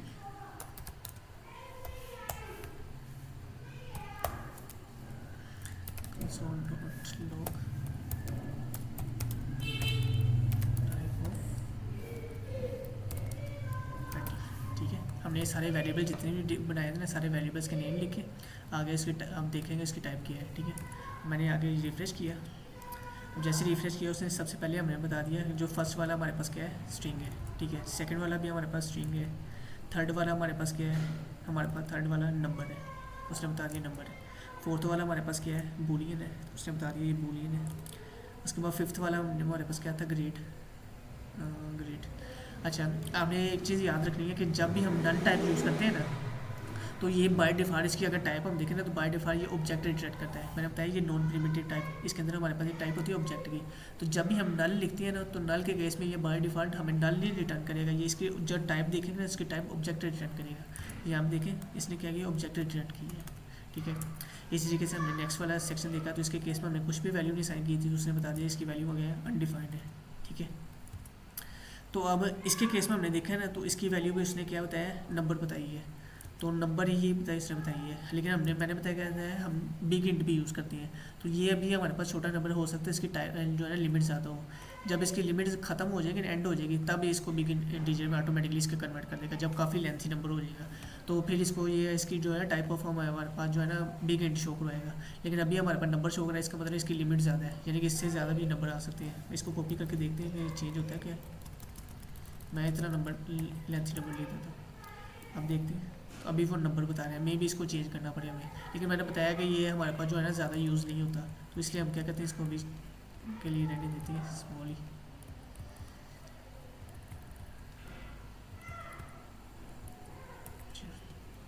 लेकिन मैंने इसलिए इसलिए दी है कि हमें पता होना चाहिए कि हमारे पास टाइप्स कौन कौन सी होती है, यूज़ हो या ना हो वो बात की बात है, ठीक है। इसके बाद लास्ट वाली हमने देखनी है। तो लास्ट वाली की डाटा टाइप हमारे पास क्या रही है, सिंबल आर। तो इस तरह क्या करते हैं, हम किसी भी वेरिएबल की जो है ना डाटा टाइप भी देख सकते हैं, अगर हमें ना पता होगा इसकी डाटा टाइप क्या होगी। तो लेकिन इसके केस में हमने ऊपर सीख लिया कि डाटा टाइप्स कैसी होती क्या होती है, किस तरह लिखी जाती है, इसलिए हमें पता था कि डाटा टाइप क्या होगी। तो जब हमने उसको टाइप को कंसोल किया, तो उसमें कंसोल के अंदर उसने ऑटोमेटिकली हमें शो करा दिया कि हमारे पास डाटा टाइप्स ये होगी, ठीक है। तो ये हो गया हमारे पास दो टॉपिक्स, एक हमारे पास डाटा टाइप्स होगी, दूसरा हमारे पास वेरिएबल्स हो गया, ठीक है। अब मैं इसको भी कमेंट कर देता हूँ, इसको मैं कमेंट कर देता हूँ, ठीक है। अब हमारे पास मैंने बताया था कि मैं इसको थोड़े देर बाद एक्सप्लेन करूँगा कि ये चीज़ें क्या होती हैं। तो अब इसको एक्सप्लेन कर लेते हैं, ठीक है। ये इसको ओपन करते हैं हम, ठीक है। अब जावास्क्रिप्ट में वेरिएबल्स को लिखने के लिए हम क्या करते हैं, 3 डाटा टाइप्स जो है ना 3 कीवर्ड्स को यूज़ करते हैं। एक वैर की है, एक लेट की है, एक कॉन्स्ट की है, ठीक है। अब ये होती है, इनमें फ़र्क है। मैंने बताया कि वैर का मतलब होता है कि हम वेरिएबल डिक्लेयर करने के लिए यूज़ कर रहे हैं, यानी कि इसका मतलब होगा कि हम वेरिएबल बना रहे हैं। वैर का मतलब है कि हमने इसको वेरिएबल बनाना है, तो हमने कंप्यूटर को बताने के लिए कि ये हमारा वेरिएबल है, इसलिए हमने यहाँ पे वैर लिख दिया, ठीक है। ये वैर लिख दिया, इसका मतलब ये सारे वेरिएबल्स हैं। तो हमारे पास ना जावास्क्रिप्ट के मल्टीपल वर्जन्स हैं। सबसे पुराने वर्जन का नाम ES3 था। इस तरह ES3 कहते हैं ECMAScript, ठीक है ना। जावास्क्रिप्ट का दूसरा नाम भी दिया जाता है। जैसे जावास्क्रिप्ट हमारे पास एक नाम है ना लैंग्वेज का, इसी तरीके जावास्क्रिप्ट का एक दूसरा नाम भी है जिसको हम कहते हैं ECMAScript। जावास्क्रिप्ट भी कहते हैं, ECMAScript भी कहते हैं, ठीक है। तो ECMAScript के ना आगे वर्जन्स है मल्टीपल, ठीक है। वर्जन 1, 2, 3, 4 इस तरह मल्टीपल वर्जन है। तो 2015 के अंदर इसका एक वर्जन आया था जिसको हम कहते हैं ECMAScript 5, ठीक है। ECMAScript 5 से पहले अगर हम जितने भी वर्जन यूज़ करते थे उसमें अगर वेरिएबल बनाना होता ना, तो हम उसके स्टार्ट में वैर लिखते थे, ये सब के अंदर वैर लिखते थे। लेकिन क्योंकि वो वर्जन ख़त्म हो गया है, अब हमारे पास न्यू वर्जन यूज़ होता है जिसमें एक्सप्रेस 3 है, 4 है, 5 हमारे पास। अच्छा ये यूज़ होता है 5 से पहले। 5 के बाद जितना 6, 7, 8, 9, 10 जितने भी वर्जन है ना, तो उन वर्जन के अंदर हमारे पास ये वैर वाली टाइप यूज़ नहीं होती। अब हमारे पास वेरिएबल को डिक्लेयर करने के लिए सिर्फ 2 टाइप्स यूज़ होती है, एक होती है लेट की और एक होती है कॉन्स्ट की। अब इन दोनों में फ़र्क क्या होता है? बाय डिफ़ॉल्ट अगर हमने लेट बनाना हो ना, अगर हम चाहते हैं कि हमने एक ऐसा वेरिएबल बनाना है जिसकी टाइप हमने एक ऐसा वेरिएबल बनाना है जिसकी हमने वैल्यू एक दफ़ा लगा दी है, बाद में इसकी वैल्यू चेंज ना हो, तो उसके लिए हम क्या कहते हैं, लेट को यूज़ करते हैं। जो सेकंड अगर हमने लगा अगर वैल्यू चेंज ना हो, सॉरी गलत बोल गया, अगर हम चाहते हैं कि हमने वेरिएबल बना दें उसकी जो है ना वैल्यू बाद में चेंज ना हो, तो उसके लिए हम क्या कहते हैं, कॉन्स्ट यूज़ करते हैं। कॉन्स्ट का मतलब है कॉन्स्टेंट। कॉन्स्टेंट एक ऐसी चीज़ होती है जिसकी वैल्यू अगर एक दफ़ा हम जो भी वैल्यू रख दें ना, तो वैल्यू बाद में चेंज नहीं हो सकती, उसको हम कहते हैं कॉन्स्टेंट। और लेट का मतलब होता है कि अगर हमने किसी वेरिएबल को लेट टाइप का बना दिया ना, तो उसकी वैल्यू बाद में चेंज की जा सकती है, ठीक है। तो हमने क्या करना होता है, बाय डिफ़ॉल्ट हम क्या करते हैं, अपने वेरिएबल्स को लिखने के लिए लेट ही यूज़ करते हैं, ठीक है। अब ये वैर हमारे पास क्या था, पुराने वर्जन में यूज़ होता था। अब न्यू वर्जन आ गया तो न्यू वर्जन में हम वैर को यूज़ नहीं करते, ठीक है। लेकिन मैंने आपको इसलिए बता दिया कि हमें पता होना चाहिए कि आप किन किन तरीक़ों से काम कर सकते हैं, यानी क्या क्या चीज़ें एग्जिस्ट करती थी। तो अब ये वैर वाला काम ख़त्म हो गया, अब ये यूज़ हमारे पास नहीं होता। तो आपने जब भी वेरिएबल बनाना है तो हमें क्या करना है, इसको लेट कर देना है, ठीक है। अब मैंने नीचे भी चेंज करना है, तो बार बार चेंज करने से अच्छा है तो हम क्या करेंगे, या इसको सिलेक्ट करेंगे, कंट्रोल डी प्रेस करेंगे। कंट्रोल डी जैसे जैसे मैं प्रेस करूँगा वो नीचे वाला ऑटोमेटिकली हाईलाइट करता जाएगा। मैंने सारे सिलेक्ट हो गए तो मैंने क्या किया, इसको लेट कर दिया, लेट लेट, उससे आगे सारी वैल्यूज़ को चेंज कर दिया, ठीक है। अब इसका मतलब ये है कि ये वेरिएबल हमने बना तो दिया है, इसका एक टाइप लेट है, यानी कि इसकी वैल्यू को बाद में चेंज किया जा सकता है। फॉर एग्जांपल मैंने अगर यहाँ लिख दिया ना, मैं नीचे करके दिखा देता हूँ इसको, इसका डिफरेंस बता देते हैं। हमने लिखा लेट, ठीक है। ये मैं वेरिएबल बनाता हूँ यूज़र नेम से, यूज़र नेम, ठीक है। इसकी मैं वैल्यू असाइन कर देता हूँ ABCD, ये इसकी वैल्यू रख दी, ठीक है। अब मैं इसकी वैल्यू को चेंज करना चाह रहा हूँ, अब मैं कर देता हूँ इसके बाद में जब वैल्यू को चेंज करना होता है तब हम डाटा टाइप नहीं लिखते, तो मैं लिख देता हूँ यूज़र। पहले इसको एक दफ़ा कंसोल करते हैं, उसके बाद इसको console dot log user name. अब मैं जैसे इसको प्रिंट करूँगा, हमारा कंसोल के अंदर वैल्यू आ गई ABCD, ठीक है। अब मैं अगर वापस जाऊँगा इसकी वैल्यू को चेंज करता हूँ, तो वैल्यू को चेंज करने के लिए मैंने बताया कि हमने जब भी वैल्यू को चेंज करना है हमने डाटा टाइप उसके साथ नहीं लिखनी। तो मैं क्या करूँगा, यूज़र नेम दोबारा लिखूँगा और इसका इक्वल लगा के इसकी वैल्यू को चेंज कर दूँगा XYZ, ठीक है जी। इसको मैं सेव करूँगा। अभी यहाँ पे आके मैंने रिफ्रेश किया है ना, तो अभी ये हमारे पास XYZ शो करवा रहा है, ठीक है। यानी कि हमारे पास वेरिएबल की पहले टाइप क्या थी, जो पहले वैल्यू थी वेरिएबल की वो थी ABCD। बाद में हमने क्या किया, उसकी वैल्यू को चेंज कर दिया। जब वैल्यू को चेंज करना है हमने उसके साथ डाटा टाइप नहीं लिखनी, ठीक है। मैंने क्या किया, उसी वेरिएबल की वैल्यू को बाद में चेंज कर दिया। जब चेंज किया तो मैंने इसको कंसोल किया, तो अब जो चेंज वाली वैल्यू होगी ना बाद में, वो हमें एज ए कंसोल में शो होगी, हमारी पहले वाली वैल्यू शो नहीं होगी। इसका जो मैकेनिज़्म क्या है, यानी मैकेनिज़्म कहते हैं कि इसका अब ये हुआ कैसे, ये मैकेनिज़्म का मतलब होता है कि ये कैसे हुआ। तो इसने क्या किया, सबसे पहले हमारी मेमोरी के अंदर एक वेरिएबल बनाया, यानी कि ब्लॉक बनाया, उस ब्लॉक का नाम रख दिया यूज़र नेम और उसके अंदर ये वाली वैल्यू स्टोर कर दी, ठीक है।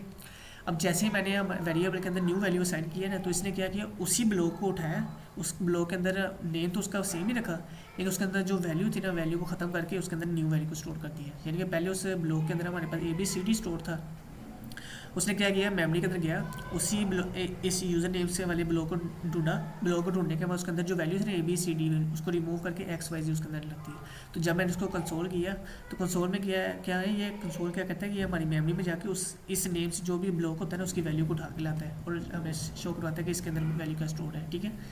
तो मैंने जब इस तरीके से काम किया ना, तो उसने उस ब्लॉक के अंदर जाके वैल्यू को चेंज कर दिया था। जब कंसोल ने उस ब्लॉक के अंदर जाके वैल्यू को उठाया तो उसको वैल्यू XYZ शो हुई थी, तो उसने वही हमें प्रिंट करवा दी, ठीक है। तो ये होता है हमारे पास लेट को लिखने का तरीका। सेकंड तरीका हमें जो है ना वेरिएबल को डिक्लेयर करने का होता है कॉन्स्ट। मैं इसको मैं कमेंट कर देता हूँ, यहाँ पे लिख देते हैं हम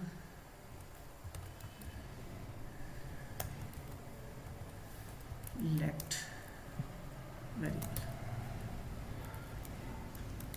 ठीक है। अब मैं इसी को नीचे लेके जाऊँगा, इसको यहाँ भी लगा देते हैं कंसोल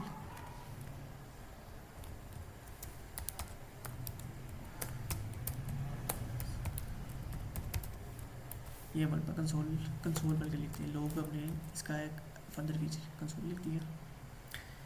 अब हम लिखते हैं कॉन्स्ट, ठीक है ठीक है। अब मैं बनाऊंगा वेरिएबल कॉन्स्ट के नेम से, ठीक है। मैं इसी सेम रख देता हूँ, यूज़र नेम रख देता हूँ, ठीक है। इसका नेम मैंने रख दिया अली, ठीक है, अली रजा रखा मैंने। इसको टर्मिनेट किया, इसको कंसोल किया, कंसोल डॉट लॉग, और इसके अंदर मैंने लिखा यूज़र नेम।